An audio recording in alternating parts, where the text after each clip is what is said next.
సమావేశంలో మరీ ముఖ్యంగా మనం మాట్లాడుకోవాల్సింది అంశం ఏంటంటే సంఘము, సమాజం.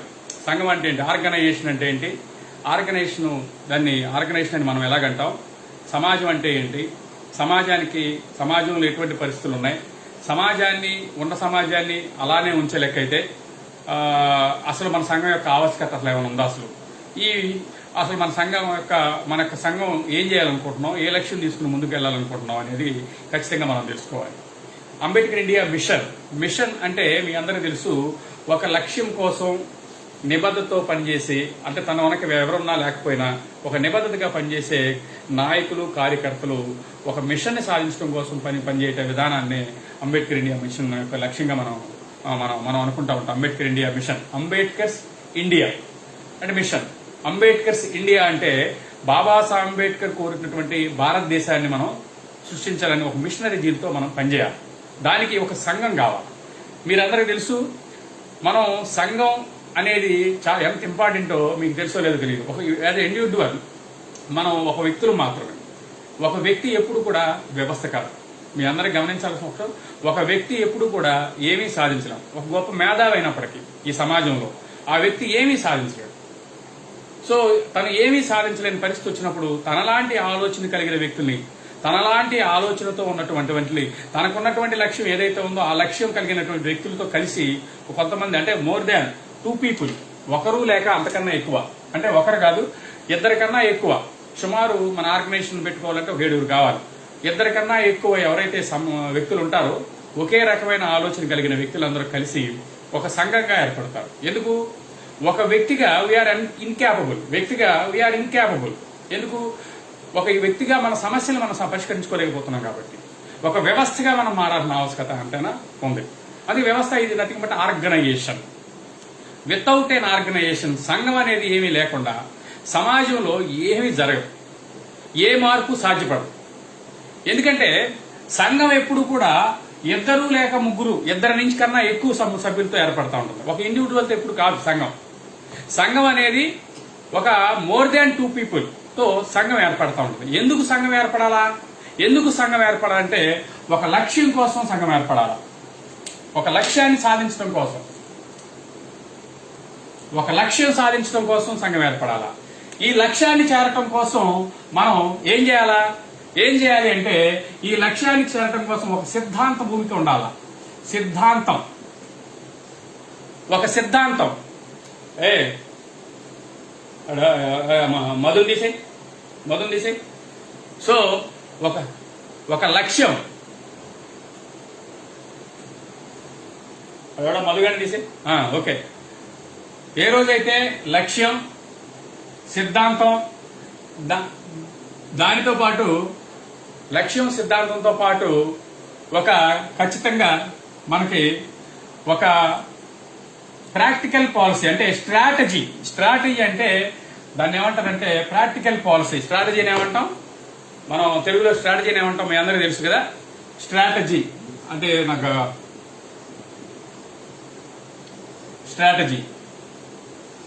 సో 4 స్ట్రాటజీతో పాటు లక్ష్యం కావాలా, సిద్ధాంతం కావాలా, స్ట్రాటజీ కావాలా, అంటే ఎత్తుగడ అంటారు దీన్ని. ఎత్తుగడలు. సో ఎత్తుగడలు. అంతేకాకుండా ఈ ఎత్తుగడతో పాటు మనకి ఖచ్చితంగా లీడర్షిప్ కావాలి.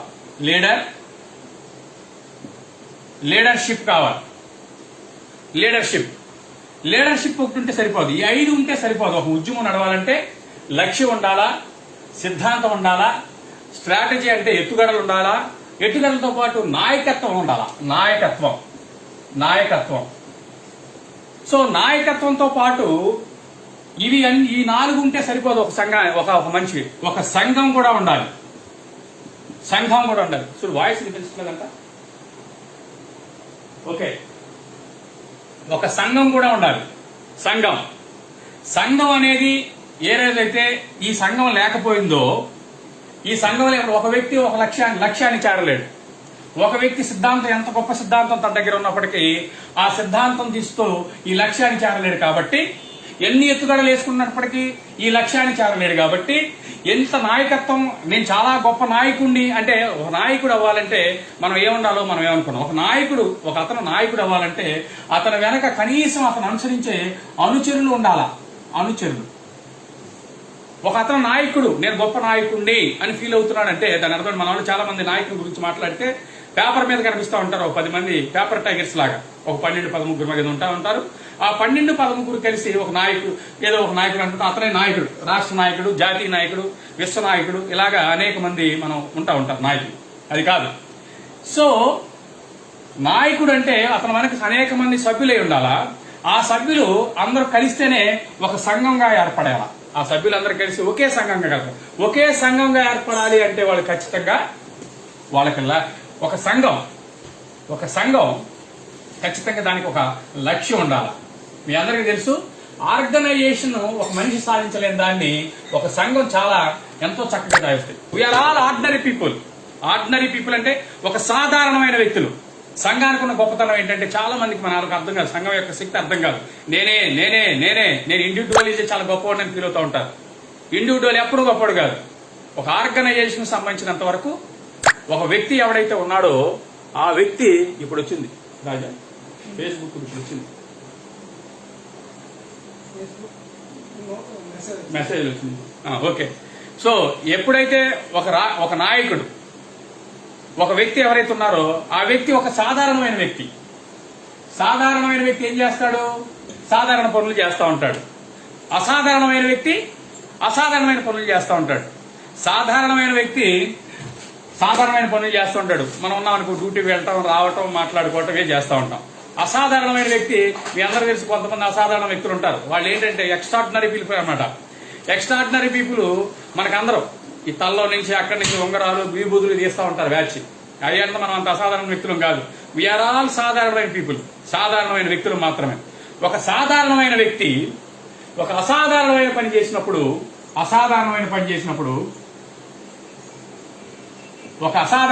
చేసినప్పుడు అది ఏమవుతుందంటే రెవల్యూషన్ అంటారు దాన్ని. రెవల్యూషన్, మార్పు సాధ్యపడుతుంది. అంటే మార్పు సాధ్యపడుతుంది. ఒక సాధారణమైన వ్యక్తి ఒక అసాధారణమైన పని చేసినప్పుడు మార్పు సాధ్యపడుతుంది. ఒక సాధారణమైన వ్యక్తి సాధారణ పనులు చేస్తూ ఉంటాడు, ఒక అసాధారణ వ్యక్తి అసాధారణ పనులు చేస్తూ ఉంటాడు. కానీ when ordinary people start doing extraordinary things, then revolution will took place అంటారు బాబాసాహెబ్ అంబేద్కర్. బాబాసాహెబ్ అంబేద్కర్ ఏమంటారంటే, విప్లవం ఎందుకు వస్తుంది, సంఘం ఎందుకు కావాలా? ఒక అసాధారణమైన పని చేయటానికి, సాధారణమైన పనులు చేయడానికి కాదు, ఒక అసాధారణమైన పనులు చేయటానికి. ఏంటి అసాధారణమైన పనులు? ఏం చేయాలి మనం? ఒక అసాధారణమైన పని చేయాలి. ఏంటి అసాధారణమైన పని? డ్యూటీకి వెళ్ళటం నుంచి రావటం, ఇంతే. ఎన్నో సంవత్సరాలుగా, వేల సంవత్సరాలుగా బాధపడుతున్నాం మనం. అసాధారణమైన పని ఏంటి? భారత రాజ్యాంగం ఏం చెప్తా ఉంది? లిబర్టీ అంటే స్వేచ్ఛ,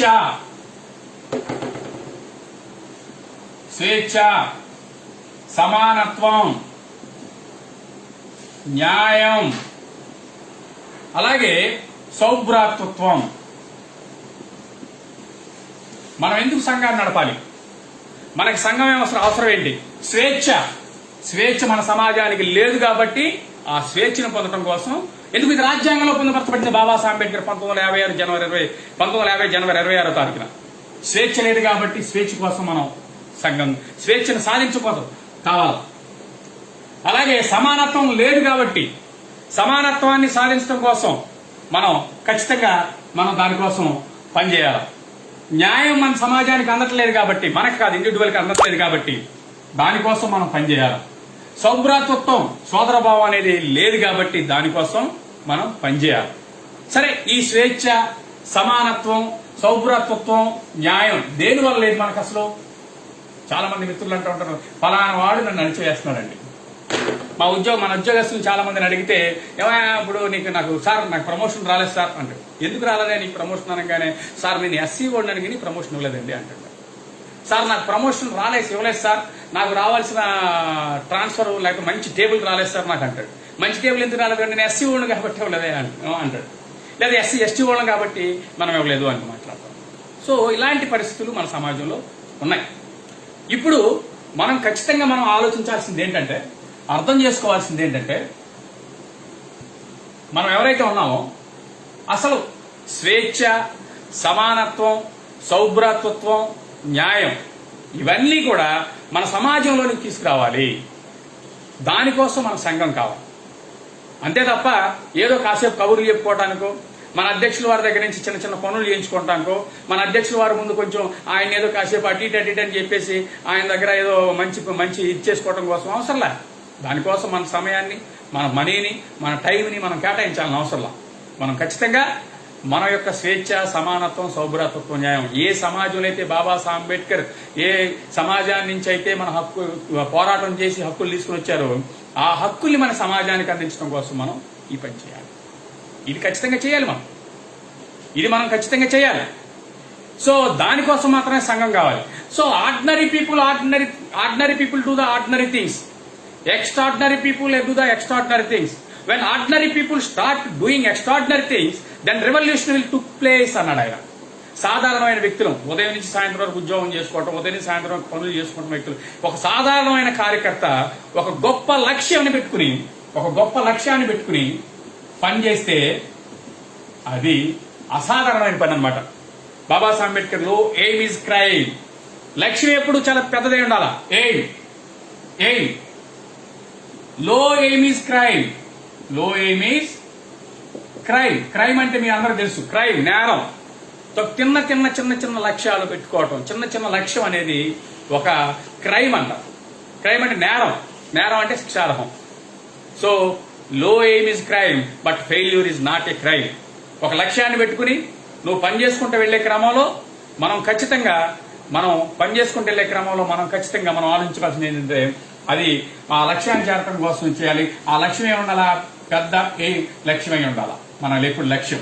ఈ రోజున మన అధ్యక్షుల వారు తీసుకొచ్చిన ఎయిమ్ మీ అందరికీ తెలుసో లేదో, మన అధ్యక్షుల వారు ఒక ఎయిమ్ తీసుకొచ్చారు. ఏంటది? దళితవాడ పంచాయతీ.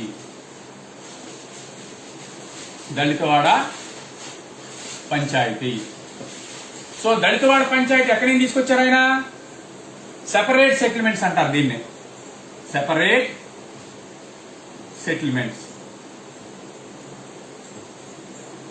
సెటిల్మెంట్స్. సో మరి ఈ దళితవాడ పంచాయతీ సెపరేట్ సెటిల్మెంట్స్ దేని తర్వాత వచ్చింది? దీనికన్నా ముందే ఉండేది కమ్యూనల్ అవార్డు సాధించాలి. ఈ కమ్యూనల్ అవార్డుని ఎలా సాధించారు బాబాసాహెబ్ అంబేద్కర్? రాజకీయ పోరాటం. మీ అందరూ తెలుసు బాబాసాహెబ్ అంబేద్కర్ కనుక మనం ఖచ్చితంగా స్టడీ చేసినట్లయితే బాబాసాహెబ్ అంబేద్కర్ ఒక ఎడ్యుకేటెడ్ పర్సన్, బాబాసాహెబ్ అంబేద్కర్ ఒక ఫిలాసఫర్, ఒక సామాజికవేత్త, ఒక ఆర్థికవేత్త, అన్నిటికన్నా మానవతావాది. ఈ అన్నిటికన్నా అతనుకున్న మేధస్సుని, ఆయనకున్నటువంటి ఇదంతా తీసుకుని ఒక రాజకీయ పోరాటం చేశారు. ఎవరి మీద? ఒక వ్యవస్థ మీద, వ్యక్తి మీద ఎక్కడ పోరాటం చేయాలి? గాంధీ మీదో, లేకపోతే ఇంకొక గాడ్సే మీదో, లేదనుకుంటే నువ్వు మాట్లాడుకుంటున్న అక్కడ ఆ రోజుల్లో ఉన్నటువంటి వ్యక్తుల మీద బాబాసాహెబ్ అంబేద్కర్ పోరాటాలు ఎప్పుడు చేయలే. బాబాసాహెబ్ అంబేద్కర్ పోరాటం ఎప్పుడు చేశాడు? బాబాసాహెబ్ అంబేద్కర్ దేనికోసం చేశాడు? బాబాసాహెబ్ అంబేద్కర్ దేనికోసం చేశాడంటే ఈ సమాజంలో ఉన్నటువంటి అణగారిన ప్రజల హక్కుల కోసం పోరాటం చేశాడు బాబాసాహెబ్ అంబేద్కర్. ఏంటి హక్కులు? ఆ హక్కులు ఎలా నిరాకరించబడ్డాయి అని తెలియాలంటే ఈ దేశంలో ఒక వ్యవస్థ ఉంది. ఈ దేశంలో చాలా మంది నాకు ప్రమోషన్ రాలేదండి, నాకు ట్రాన్స్ఫర్ రాలేదండి, నన్ను అవమానించారండి, మా ఊర్లో నన్ను తిట్టారండి, నేను వెళ్తుంటే నాకు నా స్థలాన్ని ఆక్రమించారండి. ఎవరిచ్చారు? ఎవరు చేశారు ఆ పని? ఎవరు చేశారు? ఈ దేశంలో ఒక వ్యవస్థ చెబుతా ఉంది. దాన్ని సామాజిక వ్యవస్థ. దాన్ని ఏమంటాం? సామాజిక వ్యవస్థ. ఎనీ కంట్రీ ఏ సమాజంలోనైనా సరే ఆ దేశాన్ని గవర్న్ చేసేది ఆ ముఖ్యమంత్రులు, ప్రధానమంత్రులు కాదు. ఆ ప్రజల్ని గవర్న్ చేసేది ఆ ముఖ్యమంత్రులు, ప్రధానమంత్రులు కాదు. ఆ దేశంలో ఉన్నటువంటి వ్యవస్థ ఆ సమాజాన్ని కంట్రోల్ చేస్తూ ఉంటారు. మీరు బాబాసాహెబ్ అంబేద్కర్ కుల నిర్మూలన అనే గ్రంథంలో చెప్తా ఉంటాడు. కోట్ల రూపాయల అధిపతి అయినా, ప్రధానమంత్రి, ముఖ్యమంత్రులు లాంటి వాళ్ళు గొప్ప వాళ్ళైనా సాధువుల దగ్గరికి ఫకీరుల దగ్గరికి వెళ్ళి కాళ్ళకి నమస్కారం చేస్తారు ఆయన చెప్తాడు ఆయన. ఎందుకంటాడు ఆయన బాబాసాహెబ్ అంబేద్కర్? ఇది వాస్తవం, ఇది వాస్తవం. భారతదేశంలో ఒక వ్యవస్థ ఉంది. ఆ వ్యవస్థ ఒక సామాజిక వ్యవస్థ. ఆ సామాజిక వ్యవస్థ నిర్దేశించేది అక్కడ ఉన్నటువంటి మత సంబంధమైన అంశాలు మాత్రమే. మీ అందరూ తెలుసు, ఎనీ కంట్రీ, ఏ దేశంలో అయినా ఆ ప్రజల్ని పరిపాలించేది ఒక సామాజిక వ్యవస్థ అని బాబాసాహెబ్ అంబేద్కర్ చెప్పడం జరిగింది. ఆ దేశంలో ఉన్నటువంటి సామాజిక వ్యవస్థ. అదే బాబాసాహెబ్ అంబేద్కర్ అదే కుల నిర్మూలన అనే గ్రంథంలో ఈ సామాజిక వ్యవస్థను ఏమన్నారంటే, రాసుకోండి, it is a socio religious order based on graded degradation అన్నాడు ఆయన. డిగ్రేడేషన్ అంటే ఇట్ ఈజ్ ఎ సోషియో, ఇది సమాజానికి సంబంధించింది కాబట్టి. ఈ వ్యవస్థ ఏంటది? సామాజిక వ్యవస్థ. భారతదేశంలో ఒక వ్యవస్థ ఉంది. ఆ వ్యవస్థ కుల వ్యవస్థ. కుల వ్యవస్థ సమాజానికి సంబంధించిందే. జంతువులకి, కుక్కలకి, నక్కలకి కాదు, మనుషులకు సంబంధించిన వ్యవస్థ. మనుషులకు సంబంధించిన వ్యవస్థదే సామాజిక వ్యవస్థ. It is a socio religious order. Order means ఆజ్ఞ, మతపరమైన ఆంక్ష, మతపరమైన ఆజ్ఞ, బేస్డ్ ఆన్ గ్రేడెడ్ డిగ్రేడేషన్. ఎందుకు ఈ సామాజిక వ్యవస్థని, ఎందుకు ఈ కుల వ్యవస్థని ఎందుకు ఈ కుల వ్యవస్థ మీద మనం పోరాటం చేయాలి? ఈ రోజున మనం దళితవాడ పంచాయతీ అని అడుగుతున్నాం అంటే దేనికోసం అడుగుతున్నాం? కనీస మానవ అవసరాల కోసం అడుగుతున్నాం. ఈ రోజున రాజ్యాధికారం అడుగుతున్నారంటే దేనికోసం అడుగుతున్నారు? కనీస మానవ అవసరాల కోసం అడుగుతున్నాం, హక్కుల కోసం అడుగుతున్నాం. హక్కులు నిరాకరించబడిన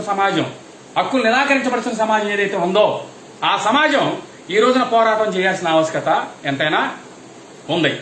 ఈ రోజున వ్యవస్థ కనుక ఒకసారి గమనించినట్లయితే ఇట్ ఈజ్ ఎ సోషియో అంటే సమాజానికి సంబంధించింది. రిలీజియస్ ఆర్డర్ అంటే మతపరమైన ఆంక్ష. ఏంటి సోషియో రిలీజియస్ ఆర్డర్? భారతదేశంలో ఉన్న ఒక వ్యవస్థని మనం హారిజెంటల్ గా రాయొచ్చా? భారతదేశంలో ఒక వ్యవస్థ ఒకసారి గమనించండి. ఒకసారి మనకి తెలిసినట్టు వ్యవస్థని ఒకసారి బ్రాహ్మణ, క్షత్రియ, వైశ్య, శూద్ర, అతిశూద్ర, ఇది వ్యవస్థ. భారతదేశంలో శూద్ర అతిశూద్రుల గురించి మాట్లాడితే శూద్ర అతిశూద్రుల్లో అనేక మంది 6000 కులాల కింద మనం కనిపిస్తూ ఉంటాయి. 6000 కులాలు. ఈ వ్యవస్థని నేను నిలువుగానే రాస్తా. ఎందుకంటే ఈ వ్యవస్థలో ఏ ఒక్కరు సమానం కాదు. బ్రాహ్మణ, క్షత్రియ, వైశ్య, శూద్ర, అతిశూద్ర ఇలా అడ్డంగా రాయడానికి లేదు. ఎందుకు అడ్డంగా రాయకూడదు? బ్రాహ్మణుడికి క్షత్రియుడు సమానం కాదు, క్షత్రుడికి వైశ్యుడు సమానం కాదు, వైశ్యుడికి శూద్రుడు సమానం కాదు, శూద్రుడికి అతిశూద్రుడు సమానం కాదు. అర్థమైందా? అందుకని ఇలా రాయడానికి లేదు. సరే, ఈ వ్యవస్థనే ఇప్పుడు మనలో చాలా మంది గొప్ప గొప్ప వాళ్ళందరూ మాట్లాడుతున్నారు. ఎస్ఎస్వైలు, ఎంఎంవైలు, తెలియదనుకుంటే మరి కొన్ని మతపరమైన వీటిలో ఉన్న బ్యాచ్ అంతా మాట్లాడుతూ ఉంటారు. ఏమని? వీళ్ళని సర్క్యులర్ గా రాయొచ్చా? హారిజెంటల్ గా రాయలేను. సరే, సర్క్యులర్ గా ఎందుకు రాయాలంటే శూద్రుడు, మనుషులందరూ పుట్టిన వెంటనే శూద్రులండి. మొన్న చెప్పాను మీకు. పుట్టిన తర్వాత వాడి అర్హతను బట్టి వాడు క్షత్రియుడు అవుతాడు, వాడి అర్హతను బట్టి వాడు వైశ్యుడు అవుతాడు, వాడి అర్హతను బట్టి బ్రాహ్మణుడు అవుతాడు అని చెప్పడం జరిగింది. చెప్తా ఉంటారు మనతో. కానీ వాస్తవంగా నువ్వు పుట్టిన దగ్గర నుంచి చచ్చిపోయేంత వరకు కూడా నువ్వు ఏ కులంలో పుట్టున్నావో ఆ కులంలోనే చచ్చిపో. బ్రాహ్మణ కులంలో పుట్టినాడు బ్రాహ్మణ కులంలోనే చచ్చిపోతుంటాడు, క్షత్రియ కులంలో క్షత్రియులు చచ్చిపోతుంటాడు, వైశ్యులో పుట్టినాడు వైశ్యుడితో చచ్చిపోతూ ఉంటాడు, శూద్రాది శూద్రులు అక్కడే చచ్చిపోతూ ఉంటారు, పుట్టినోడు పుట్టిన కులంలో చచ్చిపోతాడు. మారిన సందర్భాలు ఎక్కడా లేవు. కొంతమంది ఒక బుక్ కూడా రాశాడు. ఏంటిదంటే అగస్త్యుడి నుంచి అంబేద్కర్ వరకు అంట. బాబాసాహెబ్ అంబేద్కర్ కూడా వాళ్ళు కల్పేసుకున్నారు వాస్తవంగా. కానీ వాస్తవంగా అది కాదు. భారతదేశంలో వ్యవస్థనే హారిజెంటల్ గా రాయలేను. భారతదేశంలో వ్యవస్థనే ఒట్టిగా రౌండ్ గా సర్క్యులర్ గా రాయలేను. ఎందుకంటే అది పుట్టిన వాడు అందరూ కూడా మళ్ళీ మామూలుగా మారే పరిస్థితి లేదు. భారతదేశంలో వ్యవస్థని, సమాజాన్ని, వ్యవస్థ ఇన్ ద సెన్స్ సామాజిక వ్యవస్థ కాబట్టి మరి దాన్ని ఇలాగే రాయాలి. ఇలాగా నిట్ట నిలువుని రాయాలి. ఇలా రాయాలి. మిత్రులారా. నిట్ట నిలువ ఉంటే మనకేంటో నష్టం అనొచ్చు, అది చెప్తాను, దానికోసం ఇవన్నీ చెప్తున్నా.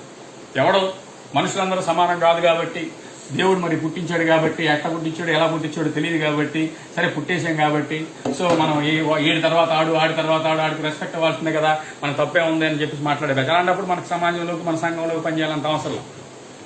ఈ దేశంలో ఉన్న వ్యవస్థ మనకి హక్కులు నిరాకరిస్తుంది. వ్యక్తులు కాదు వ్యవస్థ మాత్రమే మన హక్కులు నిరాకరిస్తుంది. ఆ వ్యవస్థను ఎవడైతే మోస్తున్నాడో వాడిని అధికారాలు కట్టబెట్టింది. ఆ అధికారంతోనే వాడు ఎక్కడున్నా సరే మనల్ని అవమానపరుస్తూ ఉంటాడు, హక్కులు నిరాకరిస్తూ ఉంటాడు, లేకపోతే తైలాని అంటే మనల్ని తంతూ ఉంటారు, కొడుతూ ఉంటారు, ఇవన్నీ చేస్తూ ఉంటారు.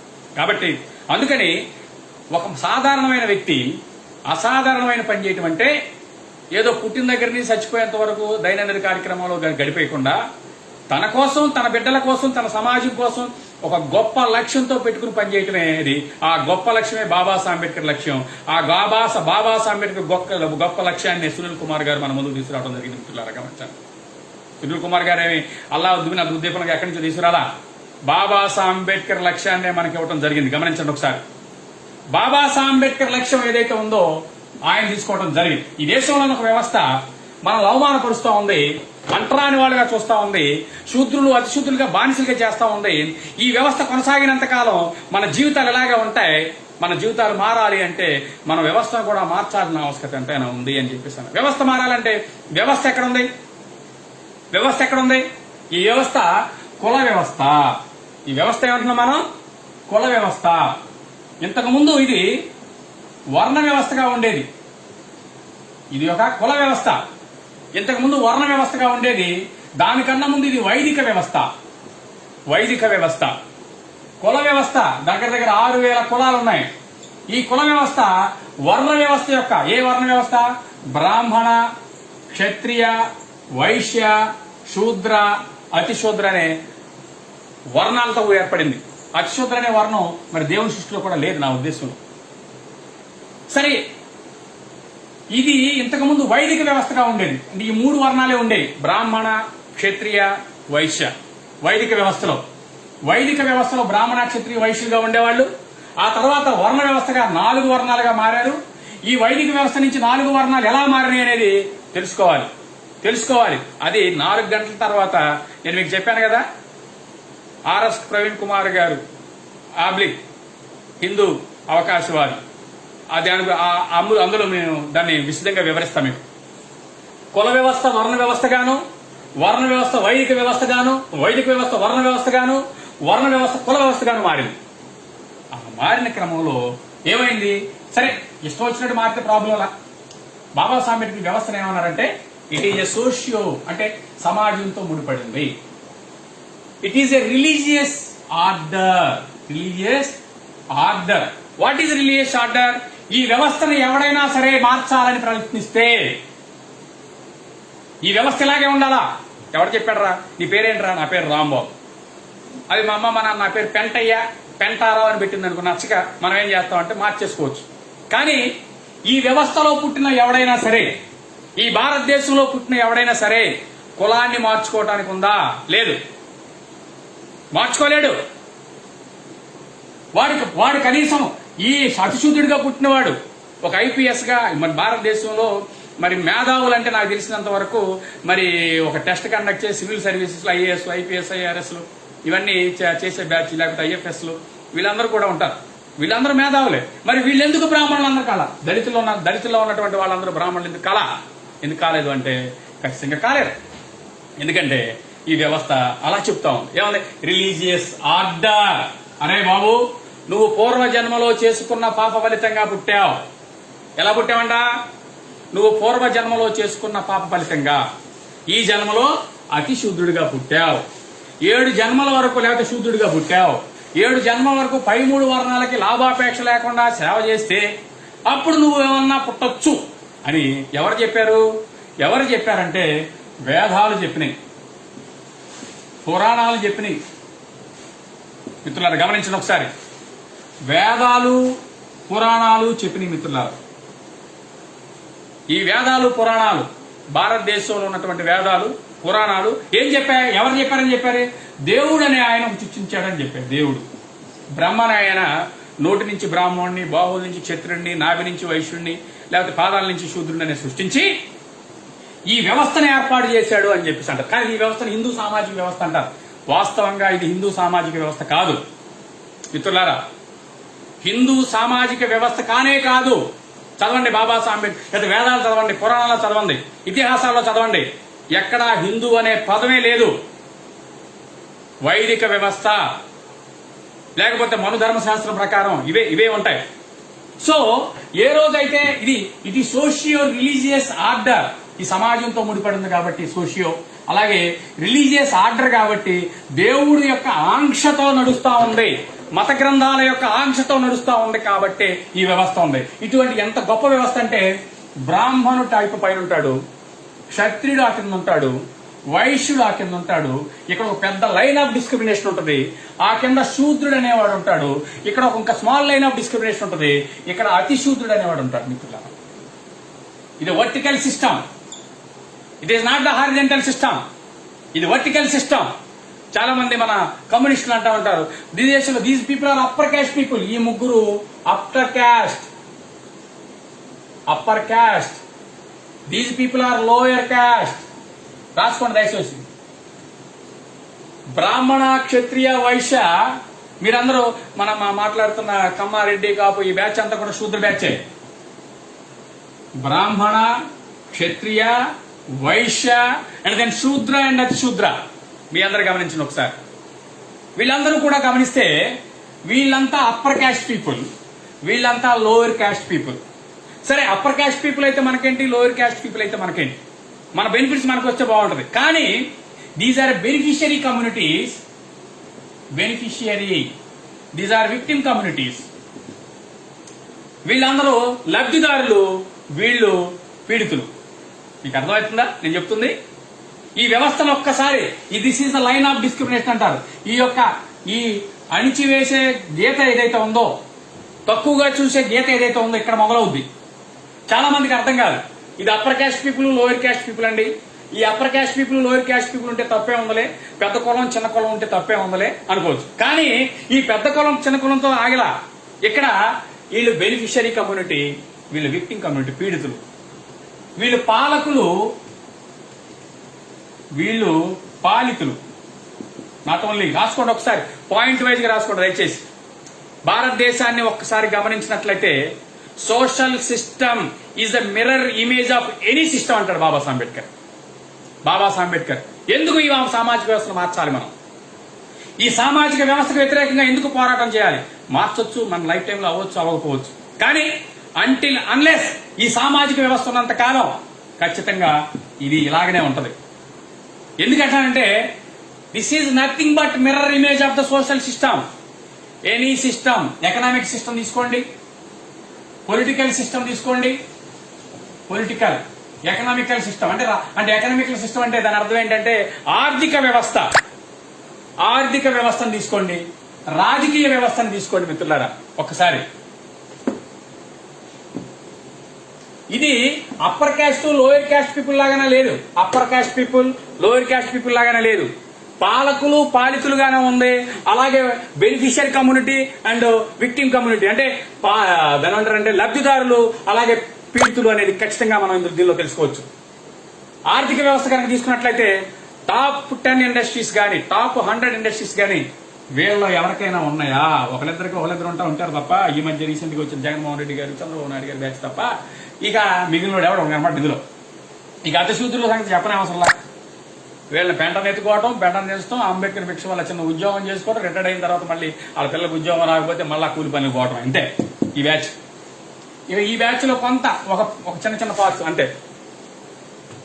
పొలిటికల్ సిస్టమ్ సౌత్ ఇండియాలో ఈ వ్యవస్థకి తిరుగుబాటుగా త్రిపురనేని రామస్వామి చౌదరి గారు కావచ్చు, ద్రవిడియన్ మూవ్మెంట్ కావచ్చు, పెరియార్ రామస్వామి నాయకర్ గారు కావచ్చు, జస్టిస్ పార్టీ రూపంలో కర్ణాటకలో లింగాయతులు కావచ్చు, కర్ణాటకలో జరుగుతున్న ఉద్యమాలు కావచ్చు, సౌత్ ఇండియాలో ఉద్యమాల వల్ల ఈ అప్పర్ క్యాస్ట్ పీపుల్లో అడ్జస్ట్మెంట్లు వచ్చినాయి. అది లోయర్ అప్పర్ అంటే ఈ శూద్ర అప్పర్ క్యాస్ట్ శూద్రుల్లో కొంచెం అప్పర్ క్యాస్ట్ పీపుల్లో చిన్న అడ్జస్ట్మెంట్లు వచ్చినాయి తప్ప ఈ అడ్జస్ట్మెంట్ ఎక్కడ మారలా. దేవగౌడ ప్రధానమంత్రి అయిన వెంటనే ఏమన్నారు, నిద్రపోతుంది దేవగౌడ అంటారు. అదే ఇంకొక ఆయన వాజ్పేయి గారు లాంటి వాళ్ళు అయితే అబ్బో పీటీ ఉష కన్నా బ్రహ్మాండంగా పరిగెడుతున్నారు అంటారు. అర్థమవుతుందా మీకు? క్యారెక్టర్ అసాసినేషన్ అంటారు దాన్ని. సో ఇక్కడ మీరు గమనించండి ఏంటంటే దీస్ పీపుల్ ఆర్ ఆర్థికంగా లబ్ధిదారులు, beneficiary communities. These people are రాజకీయంగా లబ్ధిదారులు. ఎందుకంటే బెనిఫిషియరీ కమ్యూనిటీ ఎందుకు? ఈ సామాజిక వ్యవస్థ ఎన్నాళ్ళు ఉన్నంత కాలం, ఎన్నాళ్ళైతే కొనసాగుతుంటుందో ఈ వ్యవస్థల్లో మార్పులు రావు. చిన్న చిన్న అడ్జస్ట్మెంట్లు వస్తాయి, నేను కాదంటలా. చిన్న స్టాలిన్, అక్కడ కేసీఆర్, ఇక్కడ జగన్మోహన్ రెడ్డి గారు, ఇక్కడ ఇంకపోతే ఇంకొక ఆయన, ఏదో చిన్న అడ్జస్ట్మెంట్లు వస్తాయి. కానీ that is not the permanent adjustment, permanent change. So if you want to change the system, you have to destroy the system. ఎందుకు చేంజ్ చేయాలా? నువ్వు అతి శూద్రుడిగానే బానిసగానే ఉండాలి అనుకుంటే నువ్వేం మాట్లాడొద్దు, నువ్వు అలాగే ఉండు.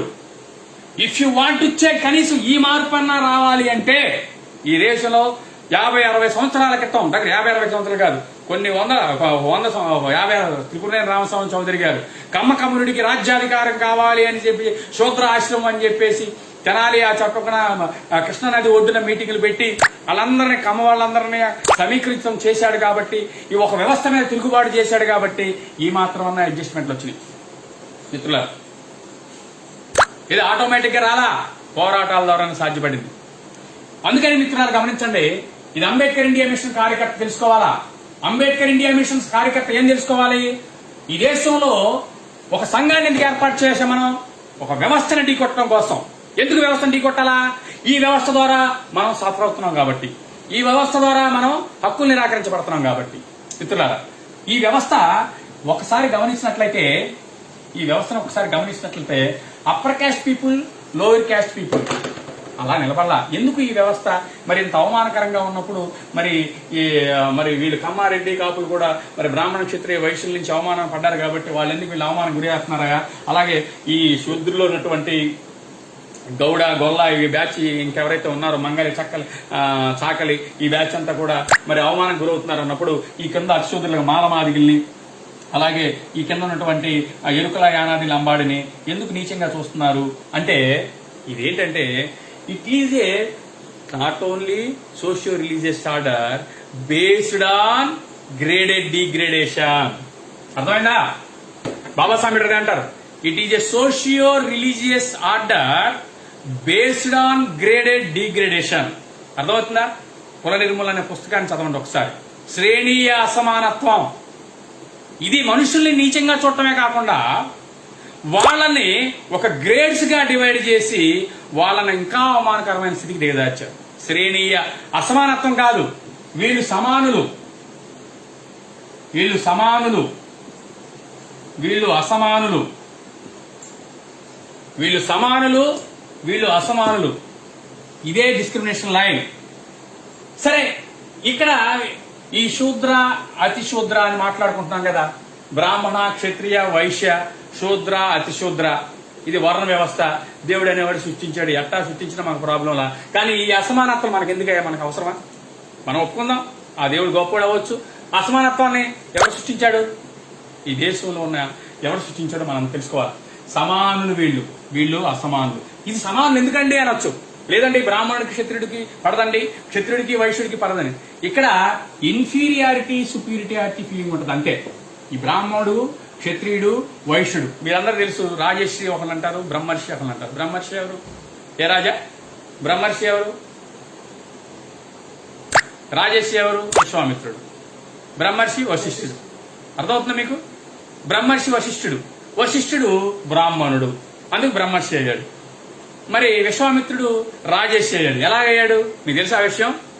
కానీ వీళ్ళే అవార్డులు ఇచ్చుకోవడానికే పెద్ద ప్రాబ్లం లేదు. కానీ ఇన్ఫీరియారిటీ, బ్రాహ్మణుడు కన్నా క్షత్రియుడు తక్కువ అనే ఉండదు, నీచమైనడైతే ఉండడు. ఇన్ఫీరియర్, సుపీరియర్ అంటే వీరికన్నా కొంచెం తక్కువ, వీరికన్నా కొంచెం ఎక్కువ తప్ప వీళ్ళందరూ చక్కగా మాట్లాడుకుంటారు, కలిసి పని చేసుకుంటారు, ఏదైనా చేస్తారు.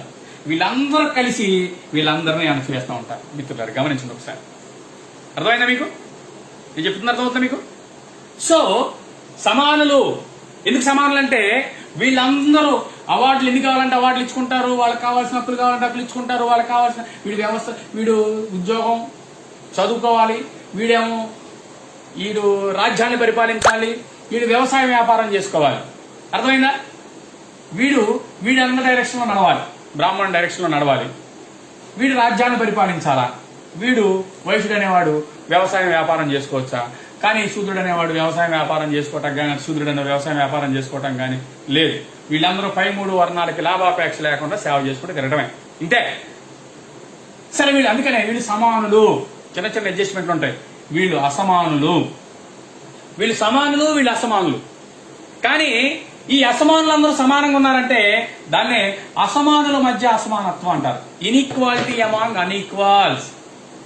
ఈ అసమానుల మధ్య కమ్మ, రెడ్డి, కాపు, అలాగే మంగళి, చాకలి, లేకపోతే గౌడ, ఇంకా రకరకాల ఇంకా కులాలు ఉన్నాయి కదా. దగ్గర బీసీలో 3800 కులాలు ఉన్నాయి.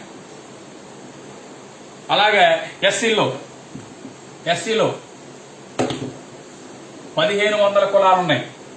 ఎస్టీల్లో 800 తెగలు ఉన్నాయి. కులాలు అంటలు ఇక్కడ తెగలు, జాగ్రత్తగా మీరు వినండి. 4 గంటల తర్వాత 4:30 తర్వాత ఆ విషయం చెప్తాను నేను మీకు. ఓకే, వీళ్ళందరూ వీళ్ళకన్నా ఇన్ఈక్వల్ పీపుల్, అన్ఈక్వల్స్ అంటే అసమానులు. అసమానుల మధ్య అసమానత్వం.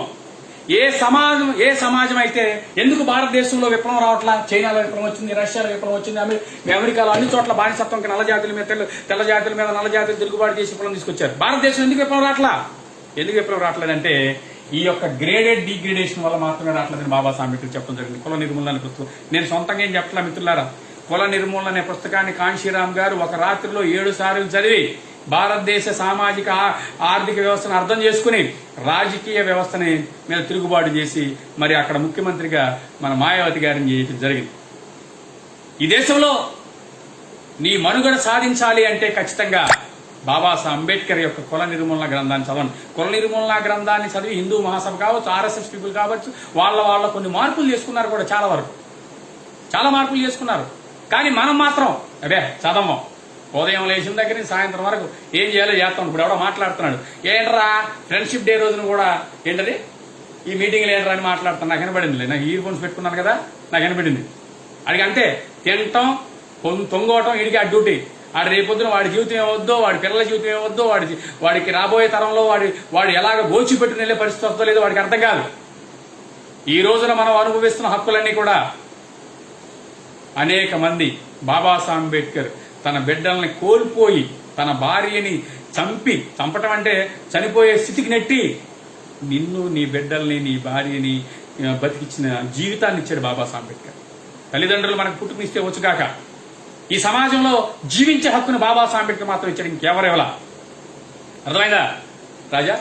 అందులో ఎవరైతే ఈ లైవ్ లోకి గూగుల్ మీట్ లోకి రాలేకపోయారో వాళ్ళు ఖచ్చితంగా ఫేస్బుక్ లైవ్ లో చూడండి. దయచేసి ఫేస్బుక్ మన అంబేద్కర్ ఇండియా మిషన్ ఫేస్బుక్ పేజీలో ఈ వర్క్ షాప్ వస్తూ ఉంటుంది. మనం సంఘం దేనికోసం? సంఘం ఏదో అల్లాటప్ప పనులు, సునీల్ కుమార్ గారితో పనులు, లేకపోతే ఇంకోటితో పనులు, ఆడితో పనులు, ఈడితో పనులు చేయించుకోవడం కోసం కాదు. అలాంటి వాళ్ళు సంఘానికి అవసరంలా. వాళ్ళ వల్ల ఉపయోగం కూడా లేదు. శ్రమదండగా ఆయన సమయాన్ని, ఆయన మనీని, ఆయనకున్న హోదాని వెచ్చించి జాతి కోసం ఎందుకు వచ్చాడు? ఎందుకు వచ్చాడు? అవసరమా? ఆయనకి అవసరమా? జాతికి బాబాసాహెబ్ అంబేద్కర్ చేసిన దాంట్లో 1% అన్నా తన లైఫ్ టైంలో చేయాలని వచ్చాడు. అంతే తప్ప ఏదో ఆయన చుట్టూ తిరిగి ఆయనకి తప్పట్లు కొట్టి ఆయనకి ఏదో బాజాలు వాది ఆయన దగ్గర నుంచి ఏదన్నా అవసరాలు ఉంటే తీర్చుకుంటాం కోసం కాదు. దయచేసి అలాంటి వాళ్ళు వెళ్ళిపోండి. అలాంటి వాళ్ళతో జాతికి ఉపయోగం లేదు. గమనించండి ఒకసారి. సమానులు, అసమానులు. ఎలా అసమానులు? ఈ అసమానులు అంటే మాత్రం వీళ్ళందరూ కలిసి ఎందుకు తిరుగుబాటు చేయట్లా? ఎందుకు తిరుగుబాటు చేయలేకపోతున్నారు? ఒక తిరుగుబాటు చేయాలి అంటే ఖచ్చితంగా వాళ్ళ మధ్య కలిసి పనిచేసే వాతావరణం ఉండాలా. కలిసి పనిచేసే వాతావరణం ఉండాలి అంటే వాళ్ళ మధ్య అసమానత్వం ఉండకూడదు. రాజా అనే అతనికి నాకు మధ్య అసమానత్వం ఉంటే నా దగ్గరికి వచ్చి కూర్చుంటాడా? ఈ రోజున కమ్మారెడ్డి, కాపులతో మరి దళితులు ఎందుకు కలిసి పనిచేయలేకపోతున్నారు? పరిస్థితి అసమానత్వం ఉంది. మాదిగలు వీళ్ళందరూ అన్టచబుల్సే, కానీ వీళ్ళు కూడా కలిసి పనిచేయలేకపోతున్నారు. కారణం ఏమీ లేదు, వాళ్ళకి ఒక జలసి ఏడిచింది. అది చెప్తాను మీకు మిత్రులారా. ఈ అసమానత్వానికి గల కారణం ఏంటి? అసమానత్వానికి గల కారణం ఏంటంటే ఈ వ్యవస్థ పైనుంచి కిందకి చూసినట్లయితే ఈ వ్యవస్థ వీళ్ళందరూ కూడా ఇన్ఈక్వల్ పీపుల్, అసమానుల మధ్య వీడికన్నా వీడి తక్కువ, వీడికన్నా వీడి తక్కువ, వీడికన్నా వీడి తక్కువ, వీడికన్నా వీడి తక్కువ, వీడికన్నా వీడి తక్కువ, వీడికన్నా వీడి తక్కువ, వీడికన్నా వీడి తక్కువ, అతి శూద్రుడి కన్నా అశూద్రుడు తక్కువ. సరే, నేను అడుగుతున్నా మిత్రులారు, గమనించండి ఒకసారి. వీళ్ళందరికన్నా వీళ్ళు తక్కువైనప్పుడు వీళ్ళతో కలిసి పనిచేసే వాతావరణం ఉంటుందా? ఎవరు పనిచేయాలా? అట్లీస్ట్ అంటరాని వాళ్ళన్నా కలిసి పనిచేయాలా? అంటరాలను కలిసి పనిచేసే వాతావరణం ఉందా? ఈ మధ్య వచ్చేసింది అదేదో వర్గీకరణ, అప్పటి నుంచి నాశనం అయిపోయింది జాతి మొత్తం. గమనించండి, ఈ అతిశూద్రులు ఇంకా ఆదివాసులు అసలు ఎక్కడ ఉన్నారో తెలియదు. కొండల్లో ఉంటారు, కోణంలో ఉంటారు, పుట్టల్లో ఉంటారు, ఎక్కడ ఉంటారో కూడా తెలియదు. వాళ్ళకి విష జ్వరాలు వస్తూ ఉంటాయి. భారతదేశంలో మరి మామూలు మైదాన ప్రాంతంలో ఉన్న వాళ్ళందరికీ కూడా జ్వరాలు వస్తాయి. ఆ జ్వరాలతో పారాసిటమాల్ ఇంకోటి వేసుకుని చచ్చిపోతూ ఉంటారు. కానీ విష జ్వరాలు వచ్చినాయి అని మాట్లాడుతూ ఉంటారు. అంటే అక్కడ కనీస మానవ అవసరాలు కూడా అందని పరిస్థితిలో ఉన్నారు. వైద్యం, ఒక పారాసిటమాల్ టాబ్లెట్ కూడా అందని దౌర్భాగ్య పరిస్థితుల్లో సమాజం ఉంది. ఆ సమాజం కోసం పనిచేయాలి అంతే తప్ప మాలోడి మీద మాదిగోడు, మాదిగోడు మీద మాలోడు మాదిగోడు కలిసి ఎరుకుల లంబాడి వదిలి కొట్టు తిట్టుకోవడం కోసం కాదు. నీకు హక్కులు వచ్చినాయి అంటే, ఒక షెడ్యూల్ కాస్ట్ పర్సన్ కి హక్కులు వచ్చినాయి అంటే, షెడ్యూల్ కాస్ట్ పర్సన్ లో 100 మందిలో కొంచెం ముందున్నావు కాబట్టి వచ్చినాయి నీకు. నువ్వు కాకపోతే 99 వాడికి వచ్చిండేది, నువ్వు కాకపోతే 98 వాడికి వచ్చిండేది, లేదనుకుంటే 97 వరకు వచ్చిండేది. నీ దరిద్రుడు నువ్వు పైసా పని చేయకుండా కూర్చోవడం వల్ల కనీసం 97 మనిషి అన్న జాతి కోసం పనిచేస్తే కాంశీరామ్ గారి లాగా, లేకపోతే సునీల్ కుమార్ గారి లాగా, లేదు ఆర్ఎస్ ప్రవీణ్ కుమార్ లాగా, లేకపోతే చైతన్య మురళి లాగా, మీకులాగా, లేకపోతే నాకులాగా పనిచేస్తే కనీసం చేంజ్ సాధ్యపడుతుంది. అర్థమైందా? నేను చెప్తున్నా అర్థమైందా మీకు? జాతి కోసం పనిచేయండి. దాన్ని పే బ్యాక్ టు సొసైటీ. డబ్బులు అవసరంలా, నీ సమయాన్ని, నీ టాలెంట్ ని కేటాయించు. నీ టాలెంట్ ఎందుకు కేటాయించాలా? ఎందుకు కేటాయించాలి? దిస్ ఈజ్ కులం ఎక్కడ ఉంది మనుషుల్లో? మైండ్ లో ఉంది. ఇది caste is the notion of mind. Caste is a notion of mind. భారతదేశం బాబాసాహెబ్ అంబేద్కర్ ఏమన్నారంటే, ఈ కులం ఎక్కడ ఉంది? మన యొక్క ఆలోచనలో ఉంది. ఇది ఫిజికల్ గా కనబడితే ఒక 10 మంది సునీల్ కుమార్ గారు వెళ్ళి ఒక 10 మంది తీసుకుని గోడల్ని బద్దలు కొట్టేస్తాడు ఆయన. కానీ అది ఎక్కడుంది? నీ బుర్రలో ఉంది, నీ ఆలోచనలో ఉంది. నువ్వు తక్కువ కులం అని, ఎక్కువ కులం అనే భావన నీ ఆలోచనలో ఉంది, కులం అనే ఆలోచన నీ మనసులో ఉంది. కాబట్టి ఆ కులాన్ని భగ్నం చేయాలి అంటే ఎందుకు భగ్నం చేయాలా? నీకు బెనిఫిట్స్ ఏమి రావయ్యా, నువ్వు అసమానుడివయ్యా. అంతేకాకుండా అసమానత్వం మధ్య నువ్వు అసమానుడివైనా ఇంకా అసమానత్వం కొనసాగుతుందయ్యా. అసమానత్వం ఎలా కొనసాగుతా ఉంది అంటే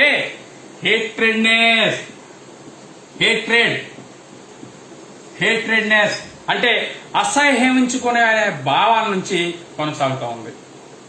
శూద్రులు అతిశూద్రులను అసహించుకుంటారు, శూద్రులు అతిశూద్రులు కలిపి ఈ ఆదివాసుల్ని అసహించుకుంటా ఉంటారు. సరే, బాగానే ఉంది.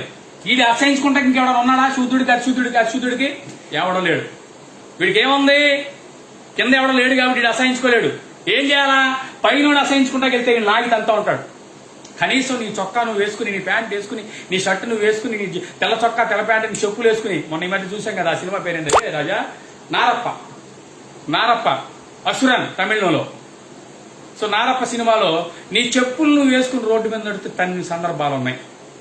పెళ్లిలో నువ్వు గుర్రం మీద ఎక్కి ఊరేగుతుంటే నిన్ను కొట్టిన సందర్భాలు ఉన్నాయి. అర్థమవుతుందా? అర్థమైందా లేదా? ఇంకా ఈ ఏరియాలో విశాఖపట్నం, విజయనగరం, శ్రీకాకుళం ప్రాంతంలో ఇంకా ఏరియాలో నడవాలంటే చెప్పులు తీసుకుని నడవాలా. మంచినీళ్ళు 2 గ్లాసుల సిస్టమ్ నడుస్తా ఉంది. ఇంకా ఈ భారతదేశ వ్యవస్థలో, సామాజిక భారతదేశం, ఇన్ని సంవత్సరాల స్వాతంత్ర భారత రాజ్యాంగ భారతదేశంలో ఇంకా 2 గ్లాసుల సిస్టమ్ నడుస్తా ఉంది.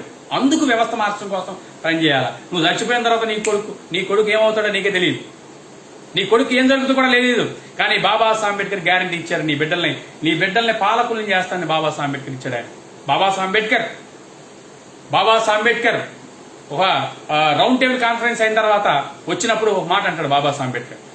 ఏమయ్యప్పుడు మీరు వెళ్ళొచ్చారు కదా, మీరు ఏం సాధించారని చెప్పేసి అంటే, నా బిడ్డలు మీ గోడల మీద రాసుకోండి, మీరు పాలితులు కాదు పాలకులు అవుతారని రాసుకున్నాడు బాబాసాహెబ్ అంబేద్కర్. బాబాసాహెబ్ అంబేద్కర్ నడిపిన రాజకీయ ఉద్యమం, సామాజిక ఉద్యమం, రాజకీయ ఉద్యమం తర్వాత వస్తూ ఉంటుంది. అర్థమైందా?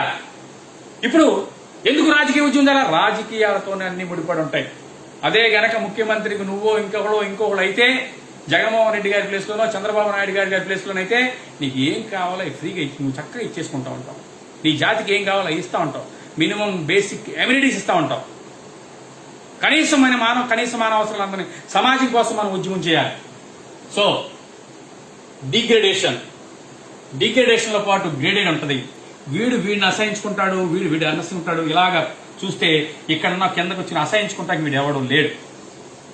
అసహించుకోవడానికి వీడెవడో లేడు. ఎవడన్నా ఉన్నాడా? లేడు. వీడెవడో అసహించుకోవడానికి లేడు. కాబట్టి వీడు ఖచ్చితంగా వీడేం చేస్తాడంటే వీడు ఖచ్చితంగా పై వర్ణాలను అసహించుకున్నాడు అనుకో, ఇమీడియట్ గా వాడిని తంపం, కొట్టడం, లేకపోతే సంఘ బహిష్కరణ చేయటం. మనిషిని చంపటం కన్నా సంఘ బహిష్కరణ శిక్ష చాలా దారుణమైన శిక్ష చేయటం చేస్తూ ఉంటారు. వీళ్ళందరూ అప్గ్రేడ్. వీళ్ళందరూ ఏమవుతారంటే పై 3 వర్ణాలని గౌరవించాలా. వీడిని గౌరవిస్తూ ఉంటాడు, వీడిని గౌరవిస్తూ ఉంటాడు, వీడిని గౌరవిస్తూ ఉంటాడు, వీడిని గౌరవిస్తూ ఉంటాడు. అబ్బా నా పైనోడికి వస్తున్న గౌరవం నాకు కూడా వస్తే బాగుండు అని చెప్పేసి వాడు ఏ పని చేస్తున్నాడు, ఈ పైన ఉన్నవాడు కింద ఉన్నవాడు ఆ పని చేస్తూ ఉంటాడు.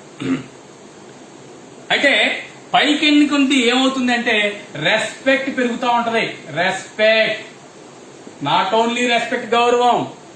రెవరెన్స్ అంటే పూజ్యభావం. అర్థమైందా? రెస్పెక్ట్ అండ్ రెవరెన్స్ పైకి. కిందకి వచ్చేసరికి ఏమవుతుంది? హేట్రేడ్ అంటే అసహ్యం, జుగుప్సగా మనుషుల్ని చూసే ప్రధాన విధానం అసహించుకోవటం. పైనుంచి కిందకు వస్తే కిందున్న సమాజాన్ని అసహించుకో, కిందున్న సమాజాన్ని అవమానపరచు, కిందున్న సమాజాన్ని నీచంగా చూడు, కిందున్న సమాజాన్ని హక్కులు నిరాకరించు అనగానే వీడు పైనుంచి చూసి ఇమిటేట్ చేస్తూ ఉంటాడు. చిరంజీవిని చూసి మనవాళ్ళు కూడా బెల్ బాటం ప్యాంట్, కృష్ణను చూసి, నడశేఖర్ కృష్ణ గారిని చూసి బెల్ బాటం ప్యాంట్లు, చిరంజీవిని చూసి డాన్సులు, అలాగే పవన్ కళ్యాణ్ చూసి ఇట్టాగని కోటాలు, లేకపోతే ప్రభాస్ గారిని చూసి గడ్డం పెంచటాలు, ఇవన్నీ చేస్తూ ఉంటారు కదా. This is imitation out of jealousy. అంటే వీడికి ఒక ఫీలింగ్ వచ్చారు. జలసీ అంటే తెలుగులో ఏమంటారు రాజా? జలసీ. కొంచెం జలసీ సార్ అయితే బాగా చెప్తాడు. ఓకే, జలసీతో వీడేం చేస్తాడంటే, జలసీ అని తెలుగులో అనుకోండి, అర్థమైపోద్ది కదా. జలసీతో పైన కులాలని వాడేం చేస్తూ ఉంటాడు, వాళ్ళలాగా ఇమిటేట్ చేస్తూ ఉంటాడు. Out of jealousy.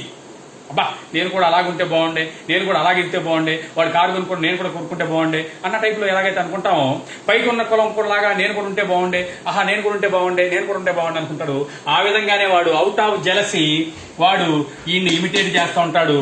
వీడు పైనోడిని గౌరవిస్తూ ఉంటాడు, పూజిస్తూ ఉంటాడు. వీడు పైనోడిపై గౌరవిస్తుంటాడు, పూజిస్తూ ఉంటాడు. వీడు పైనోడిని గౌరవిస్తుంటాడు, పూజిస్తూ ఉంటాడు.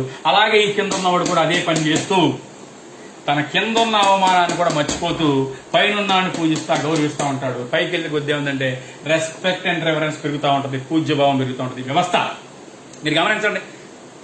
ఇప్పుడు పూజ చాలా మంది పెద్ద ముఖ్యమంత్రులు, ప్రధానమంత్రులు అయినా సరే మన ఈ మధ్య చాలా మంది ముఖ్యమంత్రులు, ప్రధానమంత్రులు వెళ్ళిపోయి బ్రాహ్మణ ఆయన దగ్గరికి వెళ్ళి కాలం ఎందుకు పడతా ఉంటాడు? ఎందుకు పడతాడంటే ఈ వ్యవస్థ చెబుతా ఉంది. ఎవరు చెప్తున్నారు? ఈ వ్యవస్థ చెప్తా ఉంది. నువ్వు ఎంత గొప్పోడు అయినా, ఫకీరు సైతం కుల్లెరుములనే గ్రంథంలో రాస్తారు బాబాసాహెబ్ అంబేద్కర్, కోట్ల రూపాయలు ఉన్నటువంటి ఎంత ధనవంతుడైనటువంటి ఎవడైనా సరే ఫకీరు కాళ్ళ దగ్గరికి వెళ్ళి మొక్కాల్సిందే అంటాడు బాబాసాహెబ్ అంబేద్కర్. నేను కదన్నది బాబాసాహెబ్ అంబేద్కర్. కుల నిర్మూలన అనే గ్రంథం 58 పేజీలు, దయచేసి చదవండి. ఆ గ్రంథంలో బాబాసాహెబ్ అంబేద్కర్ చెప్తాడు ఏమని? అది గ్రంథం, దయచేసి మీ ఇంట్లో పెట్టుకుని చదువుకుని మీరు దాని నుంచి బయటపడాలా.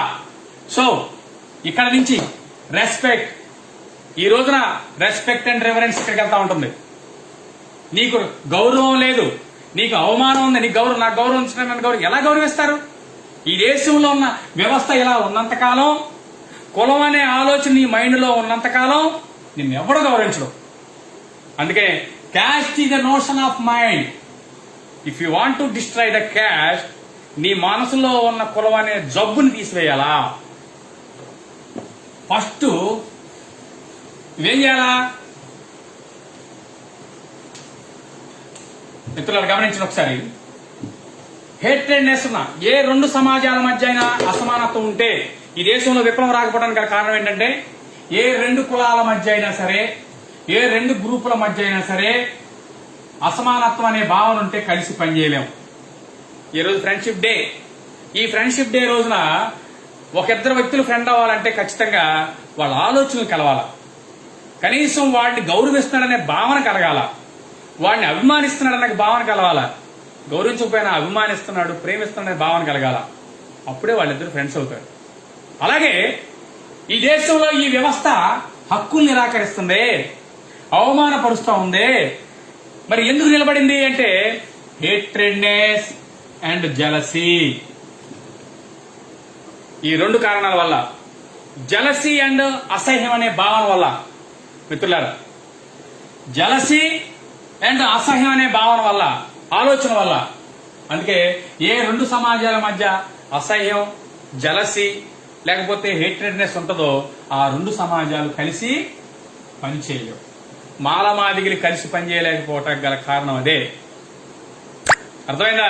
చాలా మంది మిత్రులు అనుకుంటా ఉంటారు, చాలా మంది మేము మాలోడితో మాదిగోడితో కలిసి పనిచేయలేం కానీ సార్ కమ్మారెడ్డి కాపులు లేకపోతే బేపనంతో కలిసి పనిచేస్తామని అంటూ ఉంటారు. కానీ చెప్పులు తీసుకెళ్లి నెట్ల మీద పెట్టుకుని తిరుగుతూ ఉంటారు వాళ్ళు. కానీ మిత్రులారా, చెప్పులు కాళ్ళ దగ్గరే ఉండాలన్న విషయం వాళ్ళకి తెలుసు. చెప్పుల్ని కాళ్ళ దగ్గరే ఉంచుతారు. అర్థమైందా మీకు? కలిసి ఎవడు పనిచేయాలా? కలిసి పనిచేస్తే మాలమాదిగిలే పనిచేయాలా, కానీ పనిచేయరు. మీకు తెలుసో లేదో, ఒక వ్యవస్థ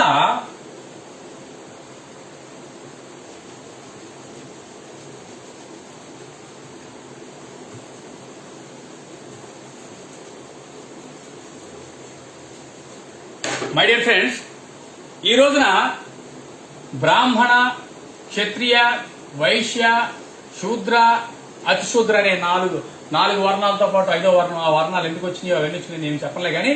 సో బాబాసాహెబ్ అంబేద్కర్ అన్నాడు, ఇట్ ఈజ్ ఏ సోషియో, సమాజంతో సంబంధం ఉంది. రిలీజియస్ ఆర్డర్, మతపరమైన ఆంక్ష ఉంది. మతపరమైన ఆంక్ష ఏంటంటే మీ అందరికీ తెలుసు, యదా యదా హి ధర్మస్య జ్ఞానభవతి భారతి అభ్యుత్థానం ధర్మస్య తదాంతరం సృజామ్యహం అని చెప్పేసి మనం ఒకటి వింటాం. ఏంటిది? అర్థమైందా? అర్థమైందా మీకు ఆ మాట? అదేంటి? ఎక్కడదే మహాభారతంలోనో ఎక్కడో భగవద్గీతలోనో కృష్ణుడు అర్జునుడికి బోధించేది, ధర్మం వెలివిరిసినంతకాలం అలా కొనసాగించండి అయ్యా, ధర్మం ఎప్పుడైతే అంతరించిపోద్దో నేను మళ్ళీ పుడతాను, నేను మళ్ళీ పుట్టి కత్తులు కటారులతో దీన్ని ధ్వంసం చేస్తాను అంటాడు. నేను మళ్ళీ పుట్టి దాన్ని ఏం చేస్తానంటారు. మీకు యదా యదా ఈ ధర్మస్య జ్ఞానభవతి భారతి అభ్యుత్థానం ధర్మస్య తదాంతనాం సృజామ్యహం, నేను మళ్ళీ పుడతానయ్యా, మళ్ళా పుట్టి నేను మళ్ళా ఈ ధర్మానికి ఆటంకం కలిసిన వాడికి. ఏ ధర్మం? అడుక్కునే ధర్మం కాదయ్యా, వర్ణ ధర్మం. ఈ వర్ణ ధర్మంలో ఎప్పుడైతే ఈ శూద్ర అతిశూద్ర పీపులు తిరుగుబాటు చేస్తారో ఆ రోజున మళ్ళీ ఒక మహాపురుషుడు ఉద్భవిస్తాడు. ఉద్భవించి మళ్ళీ ఈ వ్యవస్థని మళ్ళా నిలువెంతులను చేస్తాడు. ఇప్పుడు కాస్త కోస్తో ఐఏఎస్లు, ఐపీఎస్లు, ఐఆర్ఎస్లు, మేనేజర్లు, డాక్టర్లు, ఇంజనీర్లు చదువుకున్న వాళ్ళు కొంతమంది బయలుదేరి కొంచెం ఈ వ్యవస్థ ఇట్లా ఉంచారు. ఇలా ఉంచిన వెంటనే మొదలెట్టేశారు. మళ్ళీ పుట్టేశాడు, వీళ్ళని నాశనం చేసే కార్యక్రమం పుట్టేసింది. కాస్త కోస్త విద్య లేకుండా పోతుంది, ఉద్యోగం లేకుండా పోతుంది. ఇంకా మాట్లాడే పరిస్థితి ఉంటుందా? నేను నాకు రూపాయలు వస్తున్నాయి కాబట్టి మీతో మాట్లాడగలుగుతున్నా, నీకు ఆలోచన ఉంది కాబట్టి చెబుతున్నా. ఏం లేకుండా చేస్తున్నారు అంటే ఈ వ్యవస్థని మళ్ళా ఈ వ్యవస్థని ఈ విధంగానే చేయాలి అనుకుంటా మిత్రుల. సరే, ఈ వ్యవస్థ మీద తిరుగుబాటు చేయాలి అంటే అట్లీస్ట్ ఈ వ్యవస్థని నాశనం చేయాలంటే ఒక కులంతో సరిపోదు. అలాగే బాబాసాహెబ్ అంబేద్కర్ ఏమన్నారంటే క్యాస్ట్ ఎగ్జిస్ట్ ఫ్లోరల్, అదే కుల నిర్మూలన గ్రంథంలో, ఇందులో మన కులము పుట్టుక దాని వ్యాప్తి, caste is genesis and origin లో బాబాసాహెబ్ మాట్లాడతారు. క్యాస్ట్ అనేది సింగిల్ గా లేదు భారతదేశంలో, కులం అనేది ఒకటే లేదు. భారతదేశంలో కులాలు ఉన్నాయి. ఏమున్నాయి? కులాలు ఉన్నాయి. భారతదేశంలో కులాలు ఎలా ఉన్నాయి? ఈ వ్యవస్థ, ఈ కులాలన్నీ కలిపి కుల వ్యవస్థగా ఏర్పడింది. ఈ వ్యవస్థ అన్ని కలిపి కుల వ్యవస్థగా ఏర్పడింది. ఇక్కడున్న సమస్య ఏంటంటే, సరే ఈ కుల వ్యవస్థని కనుక ధ్వంసం చేయాలి అంటే, కనీసం వీకెండ్ చేయాలి అంటే ఒక కులంతో సాధ్యపడదు మిత్రులారా. గమనించండి ఒకసారి, ఒక కులంతో ఎట్టి పరిస్థితులు సాధ్యపడదు. మనం అనుకుంటా మాలలో 15% ఉన్నారా, మాదిగులు 15% తెలంగాణలో, మాలలో 15% ఆంధ్రాలో, లేకపోతే కుదరదు, ఎట్టి పరిస్థితులు అవ్వదు. ఎందుకంటే మన జాతి ఆర్గనైజ్ కాబడదు. ఎందుకు? ఆ పరిస్థితి లేదు. ఒక వ్యవస్థని ఢీకొట్టినప్పుడు, ఒక వ్యవస్థని ధ్వంసం చేసినప్పుడు మాత్రమే జరుగుతూ ఉంటుంది. మరి నేను అడుగుతున్నా మిమ్మల్ని, మరి అన్ని కులాలు కులం ఎందుకు కుదరదు అంటే ప్రతి కులం కూడా మైనారిటీ, ప్రతి కులం కూడా మైనారిటీ. మరి అందరూ మైనారిటీ కులం అయినప్పుడు మరి భారతదేశాన్ని, ఆంధ్ర రాష్ట్రాన్ని ఎవరు పరిపాలిస్తారా అని మీరు ఎలా పరిపాలించారయ్యా మీరు అని చెప్పేసి అడగచ్చు. అన్ని కులాలు మైనారిటీ అన్నప్పుడు ఎవరైతే స్ట్రాంగెస్ట్ కమ్యూనిటీ కాస్ట్ ఉంటుందో, స్ట్రాంగెస్ట్ క్యాస్ట్, స్ట్రాంగ్ అంటే బలమైన కులం, ఆ ప్రాంతంలో ఏదైతే బలమైన కులం ఉందో, సామాజికంగా బలమైన కులం, ఆర్థికంగా బలమైన కులం, రాజకీయంగా బలమైన కులం ఎవరైతే తెలియదు, ఈ సామాజికంగా ఆర్థికంగా లేకపోయినా ఆర్థికంగా బలమైనంత మాత్రాన వాడు ఖచ్చితంగా వాడు ఎట్టి పరిస్థితులు కాలేడు. సామాజిక హోదా ఎవరికైతే ఉంటుందో వాడు మాత్రమే రూల్ చేస్తూ ఉంటాడు. అనిల్ అంబానీ, ధీరుభాయ్ అంబానీ ఎట్టి పరిస్థితుల్లో ప్రధానమంత్రులు, ముఖ్యమంత్రి కాలేరు. సామాజిక హోదా ఎవరికైతే ఉందో వాళ్ళు మాత్రమే డిక్టేట్ చేస్తూ ఉంటారు ఎవడ ప్రధానమంత్రి అవ్వాలి, ఎవడ ముఖ్యమంత్రి అవ్వాలి అని. ఈ భారతదేశంలో చూసుకోండి ఒకసారి, అన్ని కులాలు మైనారిటీనే అయినప్పుడు మరి ఆ కులాల్లో ఏ కులం అయితే బలంగా ఉంటుందో, బలమైన కమ్యూనిటీగా ఉంటుందో, సామాజికంగా బలమైన కమ్యూనిటీగా ఉంటుందో, ఆర్థికంగా బలమైన కమ్యూనిటీగా ఎదుగుతుందో వాళ్ళు మాత్రమే రాజకీయంగా బలమైన కమ్యూనిటీ అవుతారు. ఇటువంటి పరిస్థితి ఈ వ్యవస్థ ఉన్నప్పుడు కానీ బాబాసాహెబ్ అంబేద్కర్ ఏం చేశారంటే వన్ మ్యాన్, ఒక మాట అంటాడు బాబాసాహెబ్ అంబేద్కర్ ఒక మాట చెప్తాడు ఆయన. రాజ్యాంగం రాసి వచ్చిన తర్వాత ఒక మాట అంటాడు ఆయన. రాజ్యాంగాన్ని సమర్పించేటప్పుడు ఒక మాట అంటాడు ఆయన. ఏమని? భారతదేశంలో ఒక మనిషి ఒక ఓటు, భారతదేశంలో ఒక మనిషి ఒక ఓటు ద్వారా రాజకీయ సమానత్వాన్ని తీసుకుని వచ్చా. ఏమొచ్చింది మనకి? ఈ రోజున జగన్మోహన్ రెడ్డి గారు ముఖ్యమంత్రి అయ్యారన్నా, కేసీఆర్ గారు ముఖ్యమంత్రి అయ్యారైనా, మోడీ గారు ప్రధానమంత్రి అయ్యారన్నా, లేకపోతే చంద్రబాబు నాయుడు గారు ముఖ్యమంత్రి గతంలో అయ్యారన్నా, మాయావతి గారు కూలీనాలి చేసుకునే, పెంటను ఎత్తుకునే కమ్యూనిటీ, అంటరాని కమ్యూనిటీ నుంచి మాయావతి గారు ముఖ్యమంత్రి అయ్యారన్నా ఒక మనిషి ఒక ఓటు అనే రాజకీయ సమానత్వం ద్వారా మాత్రమే. బాబా ఇది పర్మనెంట్ గా ఉండాలి అంటే బాబాసాహెబ్ అంబేద్కర్ ఏమన్నారంటే ఈ రాజకీయ సమానత్వం ఏదైతే ఉందో ఒక మనిషి ఒక ఓటల్లా ఒక మనిషి ఒక విలువగా మారాల్సిన ఆవశ్యకత ఉంది. ఒక మనిషి ఒక ఓటల్లా ఒక మనిషి ఒక విలువ, ఒక మనిషి ఒక ఓటు, ఒకే ఓటు ఒక విలువ, ఒక ఓటు ఒకే విలువ అందరికీ. రెడ్డి గారికి ఓటైనా అదే విలువ, కూలి పని చేసుకున్న వాడి ఓటైనా అదే విలువ. అర్థమైందా ఈ రోజున? కానీ మరి ఆ ఓటు కలిగిన మనిషికి ఒక విలువ ఉందా? ఇది రానంత కాలం, ఇది రేనంత కాలం మనం అలాగే ఉంటాం. మరి అలా ఉన్నప్పుడు ఎవరు పరిపాలిస్తారు? ఎవరైతే బలమైన కమ్యూనిటీ కులం ఏదైతే ఉందో ఆ బలమైన కమ్యూనిటీ మాత్రమే పరిపాలిస్తూ ఉంటది. మరి భారతదేశం మొత్తమైన బలమైన కులం బ్రాహ్మణ, ఆంధ్రాలో బలమైన కులం ప్రాంతాల రీజన్ వైజ్ తీసుకోండి. మనం ఆంధ్రాలో బలమైన కులం ఎవరు? కమ్మ, రెడ్డి. సరే వీళ్ళందరికీ ఏమైనా సామాన్యంగా రాలా, ఈ పైన పోరాటం చేస్తూ వచ్చినాయి. త్రిపురనేని రామస్వామి చౌదరి కావచ్చు, వీళ్ళందరూ. అర్థమవుతుందా? మరి వీళ్ళు స్ట్రాంగెస్ట్ కమ్యూనిటీ కాబట్టి వాళ్లే రూల్ చేస్తూ ఉంటారు. అర్థమైందా? ఈ స్ట్రాంగెస్ట్ కమ్యూనిటీ రూల్ చేస్తుంది కాబట్టి మైనారిటీ కమ్యూనిటీ ఏం చేయాలా? ఒక మనిషి ఒక ఓటు అనే విలువని, రాజకీయ ఓటుని ఏదైతే ఉందో సమీకరించి నువ్వు కూడా ఒక బలమైన శక్తిగా తయారవ్వాలా. బలమైన శక్తిగా తయారవ్వాలి అంటే మాలామాదిగలు కుర్తుకు సత్తా ఉండంటే బలమైన శక్తిగా అవుతారా? మాలామాదిగలు కలిసి ఎరుకులా లంబాడిని అవమానిస్తూ ఉంటే బలమైన కమ్యూనిటీగా అవుతూ ఉంటారా? బలమైన కమ్యూనిటీకి ఎప్పుడు అవుతూ ఉంటారు? జగజ్జీవన్ రావు వచ్చి మిమ్మల్ని బలమైన కమ్యూనిటీగా మారుస్తాడా? మార్చడు. అంబేద్కర్ మాత్రమే, అంబేద్కర్ ఆలోచన విధానం కలిగిన వ్యక్తులు మాత్రమే నిన్ను బలమైన కమ్యూనిటీగా మారుస్తారు. మిత్రులారా గమనించండి ఒకసారి. అందుకే ఖచ్చితంగా ఒక సంఘాన్ని, ఈ దేశంలో కుల వ్యవస్థ కులాల ద్వారా ఏర్పడింది కాబట్టి ఈ కుల వ్యవస్థని కొంచెం వంచాలన్నా, పూర్తిగా నాశనం చేయాలన్నా ఫస్ట్ డిస్ట్రాయ్ చేయాలా, ధ్వంసం చేయాలా. ధ్వంసం చేసి దాని స్థానంలో ఒక నూతన వ్యవస్థని మనం ఎస్టాబ్లిష్ చేయాలా. అది చేయాలంటే ఏం చేయాలా? ఈ వ్యవస్థని ఒక పెద్ద సుత్తితో కొట్టాలా. అది కొట్టాలి అంటే ఏం చేయాలా? బుద్ధుడు చేసినట్టుగా రోజుకి 100 కిలోమీటర్లు నడిచి, రోజుకి 40-50 మైళ్ళు నడిచి ఈ సిద్ధాంతాన్ని, బాబాసాహెబ్ అంబేద్కర్ సిద్ధాంతాన్ని గ్రామాన ప్రచారం చేయాలా.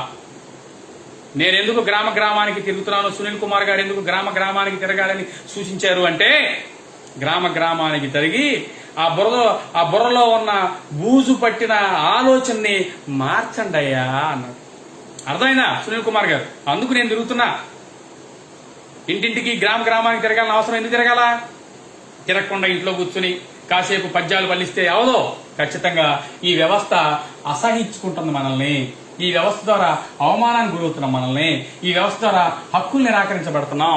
ఈ వ్యవస్థ ద్వారా మనకి కావలసిన ఏది కూడా రావటం లేదు.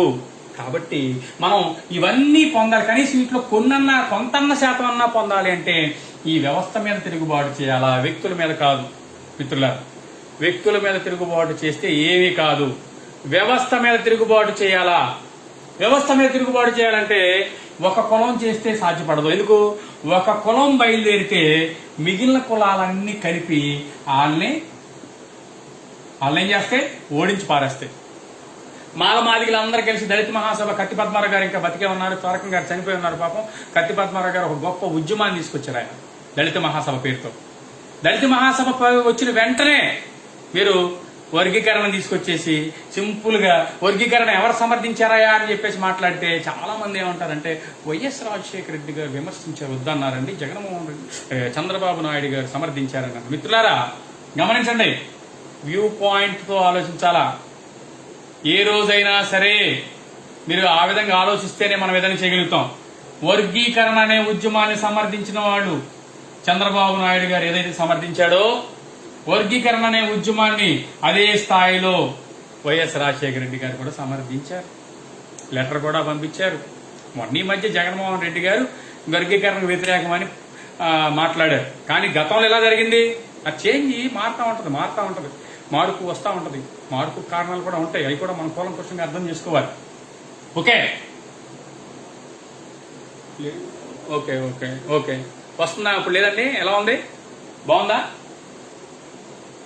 ఓకే ఓకే ఓకే ఏ రోజైతే ఈ సమాజం, ఏ రోజైతే ఒక కులం ఎప్పుడు కూడా కుల వ్యవస్థను ధ్వంసం చేయలేదు, కనీసం దాన్ని వీకెండ్ చేయలేదు, కనీసం దాన్ని దెబ్బ కొట్టలేదు. కాబట్టి కులాలు, ఏ కులాలు కలవాలా? కనీసం అంటరాని కులాలు కలవాలా. అంటరాని కులాలు కలవాలా. కనపట్లేదా? ఓకే, క్లాత్ పెట్టరా. అంటరాని కులాలు, ఈ అంటరాని కులాలు కలవకుండా ఏ రోజైతే వీళ్ళు ఈ మాదిగలు కలిసి కారంచేడులో మాదిగలు తంతే, చుండూరులో మాలను తంతే, మాదిగలు ఏకమైతే కూలిపోదా కాలచక్రం అన్నట్టుగా మన గ్రామానికి తిరిగి అందరూ బయలుదేరి ఎప్పుడైతే మాట్లాడారో, ఎప్పుడైతే పనిచేశారో, ఏ రోజైతే తిరుగుబాటు చేయడానికి సిద్ధపడ్డారో, ఏ రోజైతే ఈ వ్యవస్థలకి మీద తిరుగుబాటు చేయడానికి సిద్ధపడ్డారో, ఆ రోజున పైన ఉన్నటువంటి వాళ్ళిద్దరూ ఏకమయ్యారు. ఏకమయ్యి మాదిగలు చీల్చి పారేస్తే ఈ రోజు కూడా కొట్టుకు సత్తా ఉన్నారు. మొన్న ఈ మధ్య అడెవడో మాట్లాడుతూ ఉన్నాడు, ఈ రోజు కూడా అదే మాట్లాడుతూ ఉంటారు. ఆర్ఎస్ ప్రవీణ్ కుమార్ గారు వర్గీకరణ గురించి ఏంటో స్టాండ్ చెప్పాలి. 20 సంవత్సరాలు అయిన తర్వాత ముసలావ కోసం పెళ్లి చేస్తున్నట్టుంది. అర్థమైందా మీకు? అర్థమైందా? ఆయన ఏదో తాపత్రయం పడుతుంటే స్టాండ్ చెప్పాలండి ఇడికి వచ్చి.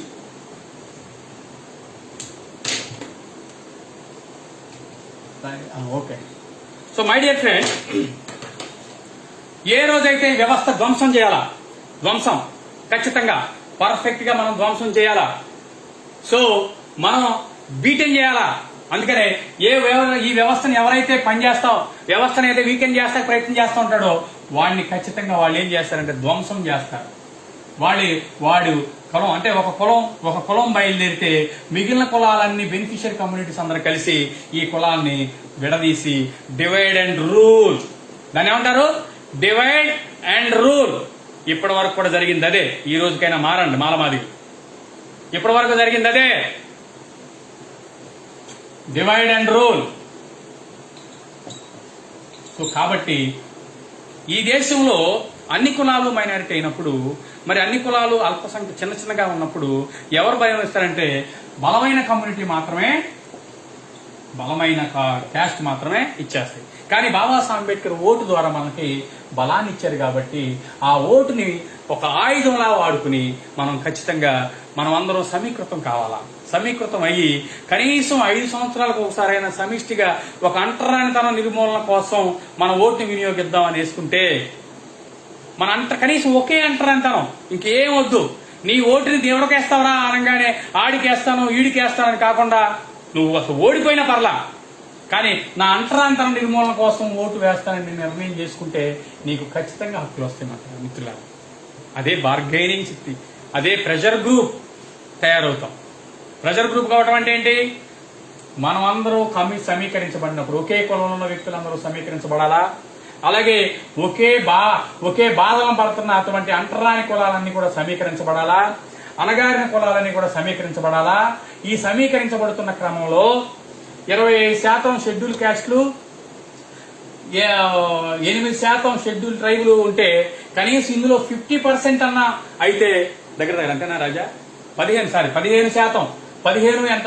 8% అంటే సుమారు 25% మనం షెడ్యూల్ క్యాస్ట్ షెడ్యూల్ ట్రైబుల్ ఉంటే ఇందులో 50% అన్న అంటే 12% అన్న ఆర్గనైజ్ అయితే ఈ రాష్ట్రంలో ఉన్న కమ్మలు 5% ఉన్నారు, రెడ్డులు 5% ఉన్నారు, కాపులు 8.5% ఉన్నారు, మాలమాదిగుల్లో సగం మంది ఆర్గనైజ్ అయిన 12% ఉన్నారు.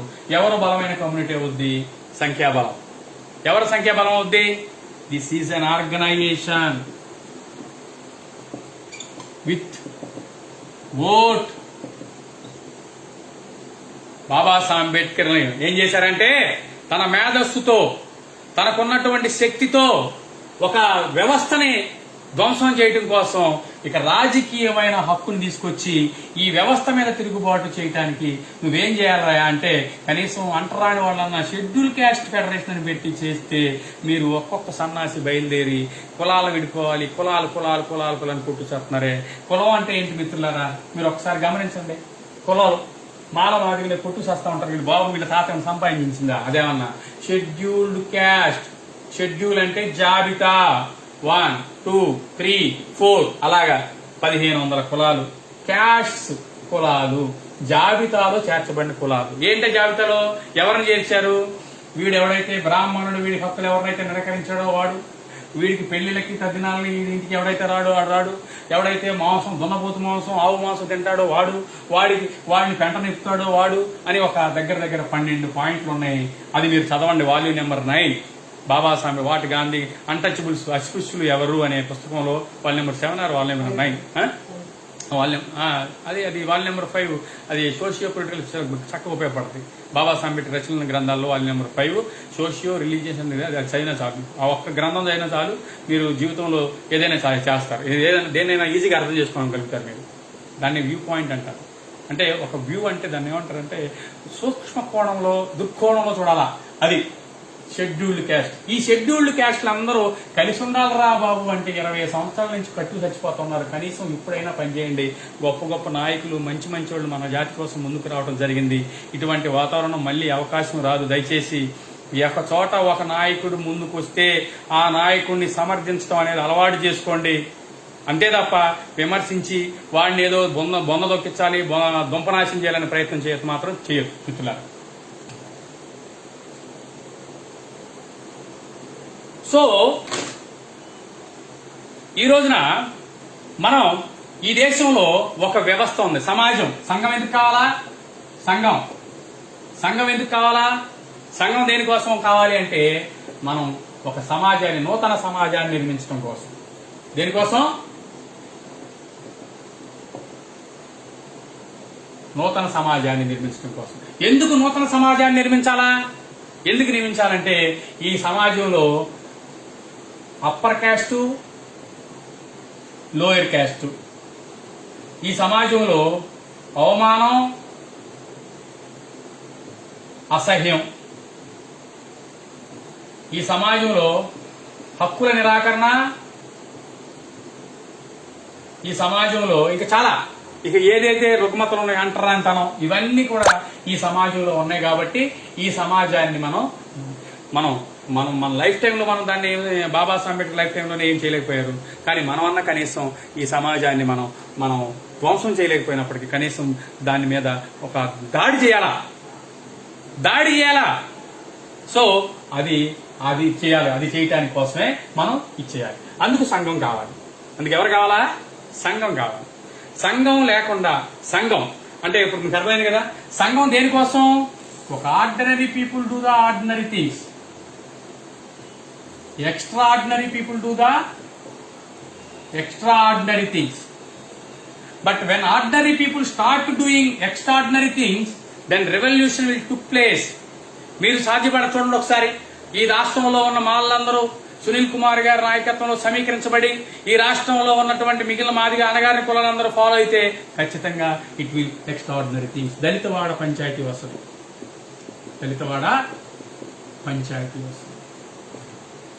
అర్థమైనా? సో దళితవాడ పంచాయతీ వస్తే మీరు చిన్న చిన్న రాజ్యాలకి రాజులు అవుతారు. మీరు రాజ్యాధికారం అంత పెద్ద మాటలు మాట్లాడకండి. రాజ్యాధికారం రావటం అంటే అల్లావుద్దీన్ అద్భుత దీపం లాంటిగా అలా వచ్చేది కాదు. రాజ్యాధికారం రావాలి అంటే నువ్వు సమీకరించబడాలా. రాజ్యాధికారం రావాలంటే నువ్వు సంఘంగా ఏర్పడాలా. రాజ్యాధికారం రావాలంటే ఆ సంఘానికి ఒక సిద్ధాంతం ఉండాలా. ఆ సిద్ధాంతంతో ఒక లక్ష్యాన్ని చేరటం కోసం పనిచేయాలా. మీరు హైదరాబాద్ వెళ్ళాలనుకుంటే ఖచ్చితంగా మీకు రాజమండ్రి వస్తుంది, విజయవాడ వస్తుంది. మీ టార్గెట్ హైదరాబాద్ కాకుండా రాజమండ్రి అయితే హైదరాబాద్ ఎట్టి పరిస్థితుల్లో రాదు. మీ లక్ష్యం హైదరాబాద్ అయితే మీకు ఖచ్చితంగా ఏమొస్తుంది? ఖచ్చితంగా మనకేమొస్తుంది?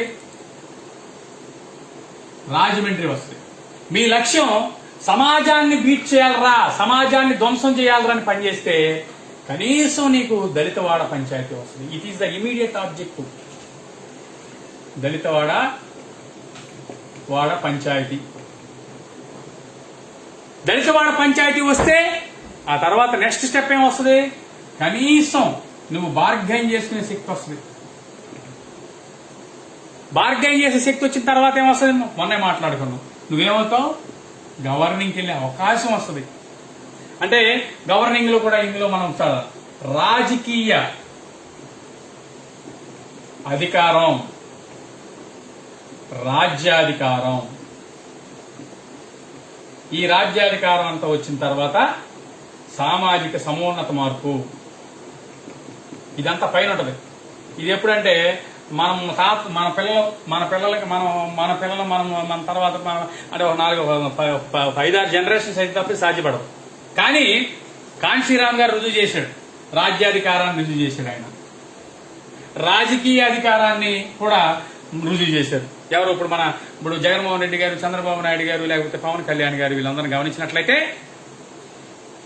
వాళ్ళు బార్గెయిన్ శక్తి నుంచి రాజకీయ అధికారం, రాజ్యాధికారం దిశగా పనిచేశారు. ఈ రోజున జగన్మోహన్ రెడ్డి గారికి రాజ్యాధికారం ఉన్నప్పటికీ రాజకీయ అధికారం మాత్రం ఎవరికి ఉంది? చంద్రబాబు నాయుడు గారికి ఉంది. పవన్ కళ్యాణ్ గారికి కూడా అదే ఉంది. కానీ మన కమ్యూనిటీకి 2 ఉన్నాయా? బార్గెయినింగ్ శక్తి కూడా లేదు మనకి. ఎందుకు? మన సమాజం సమీకరించబడలా. పవన్ కళ్యాణ్ గారికి ఏసీ వేస్తావా? అక్కడ ఉంటుంది, అక్కడ రిమోట్ ఉంటుంది. సో ఏ రోజైతే ఈ దేశంలో రాజ్యాధికారం ఈ రాష్ట్రంలో రాజ్యాధికారం జగన్మోహన్ రెడ్డి గారికి ఉంది, రాజకీయ అధికారం మన జాతికి రావాలి అంటే అట్లీస్ట్ కాపు కమ్యూనిటీ 80.5%, 8.5% ఉంటే మాలా కమ్యూనిటీ 15% ఉంది. 15% కమ్యూనిటీ 100% సమీకరించబడి కనీసం మాదిగ కమ్యూనిటీలో ఉన్నటువంటి 5%, ఆంధ్రాల గురించి మాట్లాడుతున్నాం, తెలంగాణలో కాదు. తెలంగాణలో మాదిగ కమ్యూనిటీ 15%, మాలా కమ్యూనిటీ 5-6% అలా ఉంది. సో కేసీఆర్ గారి పుణ్యం అంట, అది మన అదృష్టం. జగన్మోహన్ రెడ్డి గారికి అది అర్థమైంది కాబట్టి మన మాలను చక్కగా దగ్గర చేర్చుకున్నాడు ఆయన. అర్థమైందా? సో ఓకే, ఇప్పుడు 15% రిజర్వేషన్, 15% ఎవరైతే ఉన్నారో 15% ఉన్న వాళ్ళు కనీసం 10% సమీకరించబడి, ఈ 5% ఉన్న ఒక 2% ఉన్న ఈ యొక్క మాలల నాయకత్వంలో గనక పనిచేస్తే ఖచ్చితంగా మనం రాజకీయ అధికారాన్ని పొందగలుగుతాం, కనీసం బార్గెనింగ్ అయినా పొందగలుగుతాం. అంటరాంతరాన్ని ఎవడు చేసినా సరే నేను ఒప్పుకోను అని జగన్మోహన్ రెడ్డి గారు ఒక జీవో ఇచ్చాడు. అది మాలోడికి వస్తుంది, మాదిగోడికి వస్తుంది, రెల్లోడికి వస్తుంది, సత్రోడికి వస్తుంది. అవునా కదా? అవునా కాదా? అది మాదిగోడికే వస్తుందా? అది మాలోడికే వస్తుందా? మాయావతి గారు వర్గీకరణకి నేను వ్యతిరేకం ఎందుకన్నారు అంటే, మాయావతి గారికి మేధావి కాబట్టి, అంబేద్కర్ ఆలోచన విధానంతో ఉన్నాడు కాబట్టి, జగ్గుబాబు మనుషులు కాదు కాబట్టి అందావిడ. కాంశీరామ్ గారు కూడా అదే అన్నారు. సంతోషం. నిజంగా ఈ రోజున మిత్రులారా, ఒక సంఘం దేనికోసమో, సమాజం ఎందుకోసం, సమాజం ఎటువంటి పరిస్థితులు ఉన్నాయి, సమాజ పరిస్థితులు మారాలి అంటే ఒక వ్యవస్థ ద్వారానే సాధ్యపడుతుంది, ఒక సంఘం ద్వారానే సాధ్యపడుతుంది, ఒక వ్యక్తి ద్వారా సాధ్యపడదు. ఆ వ్యక్తి ఒక్కడు సంఘం కాదు, అనేక మంది కలిస్తేనే సంఘం అవుతారు. మరి ఒకే కులంలో ఉన్నటువంటి మనం ఆ సంఘం అంతా సరిపోదు. అణగారిన కులాలన్నింటినీ కూడా కలుపుకుని మనం వెళ్లాల్సిన ఆవశ్యకత ఎంతైనా ఉంది. అయితే మనల్ని దళితులను చీల్చే కుట్రలను ఎవడైతే చేస్తున్నాడో వాడిని అసలు దగ్గరకు మాత్రం రానియొద్దు. ఎందుకంటే వాడు ఇప్పుడు కాకపోయినా ఎప్పటికైనా మనకి చెడు చేస్తాడు. సో కాబట్టి మై డియర్ ఫ్రెండ్స్, ఈ రోజున మరి మొన్న మనం ఏం చెప్పుకున్నాం, క్యాడర్ బిల్డింగ్, కార్యకర్త అంటే ఏంటి, కార్యకర్త లక్షణాలు అంటే ఏంటి, అతనికి మనకి ఏం కావాలి, అసలు ఏంటనేది మనం తెలుసుకోవడం జరిగింది. మరి ఈ రోజు క్లాసులో మనం సంఘం అంటే ఏంటి, సంఘం అంటే ఏంటి, అలాగే సమాజం అంటే ఏంటి మనం తెలుసుకోవటం జరిగింది మిత్రులారా. సో ఈ దేశంలో ఒక వ్యవస్థ ఉంది. ఆ వ్యవస్థ ఉన్నంత కాలం ఆ వ్యవస్థ ఒక వర్ణ వ్యవస్థ, బ్రాహ్మణ, క్షత్రియ, వైశ్య, శూద్ర, అతిశూద్ర అనే వర్ణ వ్యవస్థ. ఇది వర్ణ వ్యవస్థ గతం, దాని తర్వాత కుల వ్యవస్థగా మారింది. ఈ వ్యవస్థ ఇలా ఉన్నంత కాలం ఈ దేశంలో ఉన్న ఆర్థిక వ్యవస్థ అలానే ఉంటది, అలాగే రాజకీయ వ్యవస్థ కూడా అలానే ఉంటుంది. చిన్న అడ్జస్ట్మెంట్స్ వచ్చిన శూద్రుల్లో కమ్మారెడ్డి కాపులు, ఆ కమ్మారెడ్డిలు ఏ విధంగా అయితే కొంచెం లోకల్ గా రాజ్యాధికారాన్ని సంపాదించుకున్నారు వ్యవస్థ మీద తిరుగుబాటు చేసి, అదే మాదిరిగా వీళ్ళు శూద్ర అతిశూద్ర పీపుల్ లో నుంచి బయలుదేరిన కనీసం ఆ చేంజ్ సాధ్యపడుతుంది. ఈ మరి దగ్గర 20% చమార్స్ ఉన్న ఎక్కడండి మన ఉత్తరప్రదేశ్, 20% చమార్స్ ఉన్న ఉత్తరప్రదేశ్ లో మాయావతి గారితో మా ఉంటే 15% ఉన్నారు. మాయావతి గారు మరి ఎన్నిసార్లు ముఖ్యమంత్రి అయిందో మీకు చెప్పనవసరంలా, మీకు అర్థమైందా? 15% ఉన్న మాలలు గనక కనీసం రాజ్యాధికారం గురించి కాంక్ష లేకపోయినా రాజకీయ అధికారం కూడా అన్నా పొందే అవకాశం ఉంది, ప్రొవైడెడ్ మనం మన తోటి కులాలని అన్నగా ఉన్నాం. ఎప్పుడు వాడు ఇప్పుడు నాకు తెలిసినంత వరకు మాలందరూ కూడా సోదర భావంతో ఉంటారు. నేను ఒక పోస్టు ఈరోజు పెట్టాను. సో మై డియర్ ఫ్రెండ్స్, ఈరోజు సంఘం అంటే ఏంటి, సమాజం అంటే ఏంటి, సంఘానికి ఉన్న అటువంటి పరిస్థితి ఏంటి, సంఘానికి ఎటువంటి లక్షణాలు ఉండాలి, సంఘానికి ఎటువంటి లక్షణాలు ఉండాలి అనేది నేను చెప్పలేదు. కానీ సమాజం అంటే విశదీకరించాను. ఆల్రెడీ మీకు ఇచ్చిన సమయం చాలా అయిపోయింది కాబట్టి ఈ టాపిక్ ఎంతటితో క్లోజ్ చేద్దాం. సో క్లోజ్ చేసిన తర్వాత ఇక 4 గంటలకు అన్నాను కానీ ఓకే 4 గంటలకు క్లోజ్ చేస్తాను. టెక్నికల్ ఇష్యూ రావడం వల్ల ఇదైంది. ఈ రోజు 2వ సెషన్ ఇదైంది. మొదటి సెషన్ ఎవరైతే ఉన్నారో సో ఆ సెషన్ను ఒకసారి మళ్ళీ మీ నాయకులందరూ చూడండి. 2వ సెషన్ కూడా నేను రికార్డ్ చేసిన దాన్ని మీకు పంపిస్తాను. అది కూడా మీరు మన నాయకులందరూ కూడా చూడండి. ఇప్పుడు మనం చూడాల్సింది ఒక్కసారి రివ్యూ చేస్తాం. సమాజం వర్ణ వ్యవస్థ, బ్రాహ్మణ, క్షత్రియ, వైశ్య, శూద్ర, అతిశూద్ర. ఎందుకు ఈ వ్యవస్థ? ఇది socio religious order based on graded degradation. ఏంటంటే నిలువుగా ఉంది. ఇది ఒక గ్రేడ్స్ డిసైడ్ చేసింది. పైన ఉన్న వాళ్ళందరూ అప్పర్ క్యాస్ట్ పీపుల్, కింద ఉన్న వాళ్ళందరూ lower caste people. Upper caste people, lower caste people మాత్రం ఉంటే రెవల్యూషన్ వస్తుందని కమ్యూనిస్టులు చెప్తా ఉంటారు. భారతదేశంలో అప్పర్ క్యాస్ట్, లోవర్ క్యాస్ట్ లేదు. ఈ లోవర్ క్యాస్ట్ లో కూడా ఇన్ఈక్వాలిటీ ఉంది. వీళ్ళు ఈక్వల్ పీపుల్, వీళ్ళు అన్ఈక్వల్ పీపుల్. వీళ్ళు ఈక్వల్, వీళ్ళు అన్ఈక్వల్ అవటం వల్ల ఈ ఇన్ఈక్వాలిటీ అమాంగ్ లోయర్ పీపుల్ లో అన్ఈక్వల్స్ ఉంది. ఈ అన్ఈక్వల్ పీపుల్ లో ఇన్ఈక్వాలిటీ ఉంది. This is based on the heart of the గుండెకాయ లాంటిది అనమాట. ఈ అసమానుల మధ్య అసమానత్వం అనేది గుండెకాయ లాంటిది. దానివల్ల ఇది నిలబడింది. ఈ అసమానులు అనేవాళ్ళు కనీసం నాకు మాలోడు, మాదిగోడు, సోదర భావం, లెల్లోడు, చచ్చరోడు వీళ్ళందరూ సోదరులు అనే భావాన్ని పెంచుకోండి. హక్కుల కోసం మీరు తీసుకోండి, నో ప్రాబ్లం. కానీ మనం అందరం ఒకటేరా, మనల్ని ఎవడో కూడా సంకన ఎక్కించుకోడరా, కాస్త కోసం సంకన ఎక్కించుకోండి. చాలా మంది మిత్రులకు అర్థం కాని పాయింట్ ఏంటంటే, అసలు ఒక్కొక్క ఏరియాలోకి వెళ్తే నేను అడుగుతాను మిమ్మల్ని, ఒక్కొక్క ఏరియాలోకి వెళ్తే మేము చాలా గొప్పవాళ్ళం అని అంటారు. మాలోడు నేను చాలా గొప్పవాడిని అంటాడు, మాదిగోడు నేను చాలా గొప్పవాడిని అంటాడు, ఇంకో చోటుకి వెళ్తే ఇంకోటి గొప్పవాడిని అంటాడు. నేను అడుగుతున్నా, వీళ్ళందరూ ఎక్కడికి వెళ్ళినా అందరికన్నా గొప్పడు ఇక్కడ సంఖ్య. మాలోడు ఎక్కువ ఉన్నాడు అనుకో, 100 మంది ఉన్నారు అనుకో మాలోడు మేము గొప్పడం అంటారు. తెలంగాణలో మాదిగోళ్ళకి 100 మంది ఉన్నారు అనుకోండి, అబ్బో మేము గొప్పడం అంటారు. కానీ వీడు 100 మంది ఉన్నా వేపనోడు ఒక్కడున్నా సరే ఎవడు గొప్పడు అంటే వేపనోడు గొప్పడు అంటారు. కారణం అర్థమైందా? సామాజిక హోదా. అర్థమైందా? ఆ ఊర్లో ఎవడు గొప్పడు అంటే వేపనోడు, వెళ్ళి అందరూ ఆడి కాళ్ళ మీద పడతా ఉంటారు మిత్రులారా. సామాజిక హోదా. సో కాబట్టి ఇది ఎక్కడ ఉందిరా బాబు అంటే నీ మైండ్లో ఉంది. నీ మైండ్లో వాడిని పూజించడం, గౌరవించడం మానే. బాబాసాహెబ్ అంబేద్కర్ ఏ మత గ్రంథాల ద్వారా అయితే, ఏ ఆలోచనల మీద అయితే ఈ వ్యవస్థ, ఈ పునాది నిలబడిందో ఆ వ్యవస్థని కోకటి వేళతో పెకలించాలి. దుంప నాశనం అంటాడు ఆయన. ఎనిహిలేషన్ ఆఫ్ క్యాస్ట్ అంటే ఎరాడికేషన్ ఆఫ్ క్యాస్ట్ ఈజ్ అంటే ఏదో అనుకోవడం కాదు. ఎనిహిలేట్ దుంప నాశనం. అరే నీ కుదురు నాశనం అవ్వా, నీ దుంప నాశనం అవ్వా అంటే ఏంటంటే మళ్ళీ పుట్టకూడదు.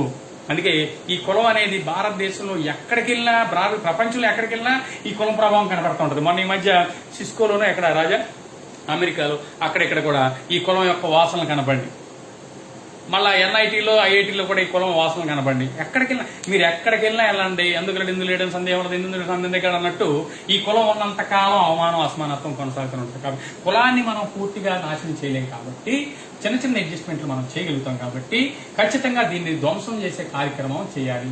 సమాజంలో కొంత మార్పు వస్తూ ఉంది. ఆ మార్పుకు అనుకూలంగా మనం మారుతూ సమాజాన్ని మనం మార్చడం కోసం ప్రయత్నం చేయాలి తప్ప ఏదో మనం అల్లా తప్పగా ఇది హేటెడ్నెస్ క్రియేట్ చేస్తుంది, జలసీని క్రియేట్ చేస్తుంది, అసమానత్వాన్ని బోధిస్తుంది. మళ్ళీ మనం మంచి బట్టలు వేసుకుంటే తిట్టమని చెప్తుంది, మంచి సినిమాకి నువ్వు మంచి ఇల్లు కట్టుకుంటే ఏడవమని చెప్తుంది పక్కోడికి. ఇవన్నీ చెప్తా ఉంది. నువ్వు ఇల్లు కట్టుకుంటే చాలు ఏడు చేస్తారు, నువ్వు కారు కొనుక్కుంటే చాలు ఏడు చేస్తూ ఉంటారు. కనీసం నువ్వు నీ భార్య, నీ పిల్లలు మంచి చొక్కా ప్యాంట్ షర్ట్ వేసి రోడ్డు వెళ్తా ఉంటే నేను కొట్టేస్తూ ఉంటారు. లేదు నీకు అమ్మాయి నచ్చిందని పక్క అమ్మాయిని చూసుకుంటే ప్రాణిలాగా చంపేస్తూ ఉంటారు. లేదు నువ్వు చదువుకున్న అంబేద్కర్ ఇచ్చిన భిక్షతో నేను అక్కడికి వెళ్ళాను, చదువుకుంటాను అని చెప్పేసి అంటే వేముల రోజులు వెళ్ళేసినట్టుగా వెళ్ళేసేస్తూ ఉంటారు. ఇది ఎవరు చెప్తున్నారు? వాడికి ఎవరు అప్పారావుకి ఎవరు చెప్పాడు? వాడికి ఎవరి పేరు తమ్ముడు ప్రణయ్ తమ్ముడు మారుతిరావు మరి ఆయన వెలివేసిన అప్పారావుకి ఎవరు చెప్పాడు? ఈ మారుతిరావుకి ఎవరు చెప్పాడు? కారంజేడులో చంపినోడికి ఎవరు చెప్పాడు? చుండూరులో చంపినోడికి ఎవరు చెప్పాడంటే ఒరే మీరు అగ్రకులం, వీళ్ళు అధమ కులం, అసలు మీ స్థాయికి వీళ్ళు రావటం ఏంటి, చంపేయండి రా అని ఈ వ్యవస్థ చెప్పింది మిత్రులారా. అదే యదా ధర్మస్య గానభూతే భారతీయ అభ్యుత్నం ధర్మస్య తదాంతరం సుజామ్యహం. కారంచేడులో ఒక దేవుడు పుట్టించాడు, చుండూరులో ఒక దేవుడు పుట్టించాడు, మారుతిరావు దగ్గర ఒక దేవుడిగా పుట్టించాడు, అప్పారావు దగ్గర ఒక దేవుడిగా పుట్టేశాడు. దేవుడిగా పుట్టి ఎవడ చంపుతున్నాడు? ఎవరిని చంపినా ఈ అతిశూద్ర పిప్పుల్ని చంపుతున్నాడు. దయచేసి అర్థం చేసుకోండి. ఇంతకన్నా మంచి అవకాశం రాదు. మన ఆంధ్ర రాష్ట్రానికి మంచి అవకాశాలు, తెలంగాణకి మంచి అవకాశాలు వచ్చినాయి. మనం అందరం కూడా కలిసికట్టుగా పనిచేయాల్సిన ఆవశ్యకత ఎంతైనా ఉంది. సో దానికోసం సంఘం కావాలా, సమాజం కావాలా. So my dear friends, so మీరందరూ కూడా ఈ విషయం అర్థమైందని అనుకుంటున్నాను. సో దయచేసి అర్థం చేసుకుని మీరందరూ ఇదే విషయాన్ని మనం తీసుకెళ్లాల్సిన ఆవశ్యకత ఉంది. ఇది యాక్చువల్గా బయట మనం ఎక్కడ చెప్పలేదు, మన నాయకులకు మాత్రమే చెప్తున్నాం. ఎందుకు చెప్తున్నామంటే మన నాయకుడు ఒక కాన్ఫిడెంట్గా ఉంటే ఉద్యమాన్ని ముందుకు తీసుకెళ్లగలుగుతాడు. ఎన్నాళ్ళు బానిసత్వం అనిపిస్తామండి, ఎన్నాళ్ళు బతిస్తాం? కుక్కల వల్ల, నక్కల వల్ల, సందులలో పందుల వల్ల ఎన్నాళ్ళు బతుకుతాం? అది చెప్పాడు కదా శ్రీశ్రీ. అలా కాదండి, బాబాసాహెబ్ అంబేద్కర్ చెప్పినట్టుగా బాబాసాహెబ్ అంబేద్కర్ ఆలోచన విధానంతో కనీసం నడుద్దాం. బైబిల్ మీ చేతుల్లో ఉంటుంది, అలాగే భగవద్గీత మీ చేతుల్లో ఉంచుకోండి. కానీ మీ చేతుల్లో నిజంగా ఉండాల్సింది కుల నిర్మూలన అనే గ్రంథం, రాజ్యాంగం అనే గ్రంథం తప్ప వేరేది కాదని చెప్పి తెలియజేస్తూ మీ అందరికీ జై భీమ్ తెలియజేస్తున్నాను.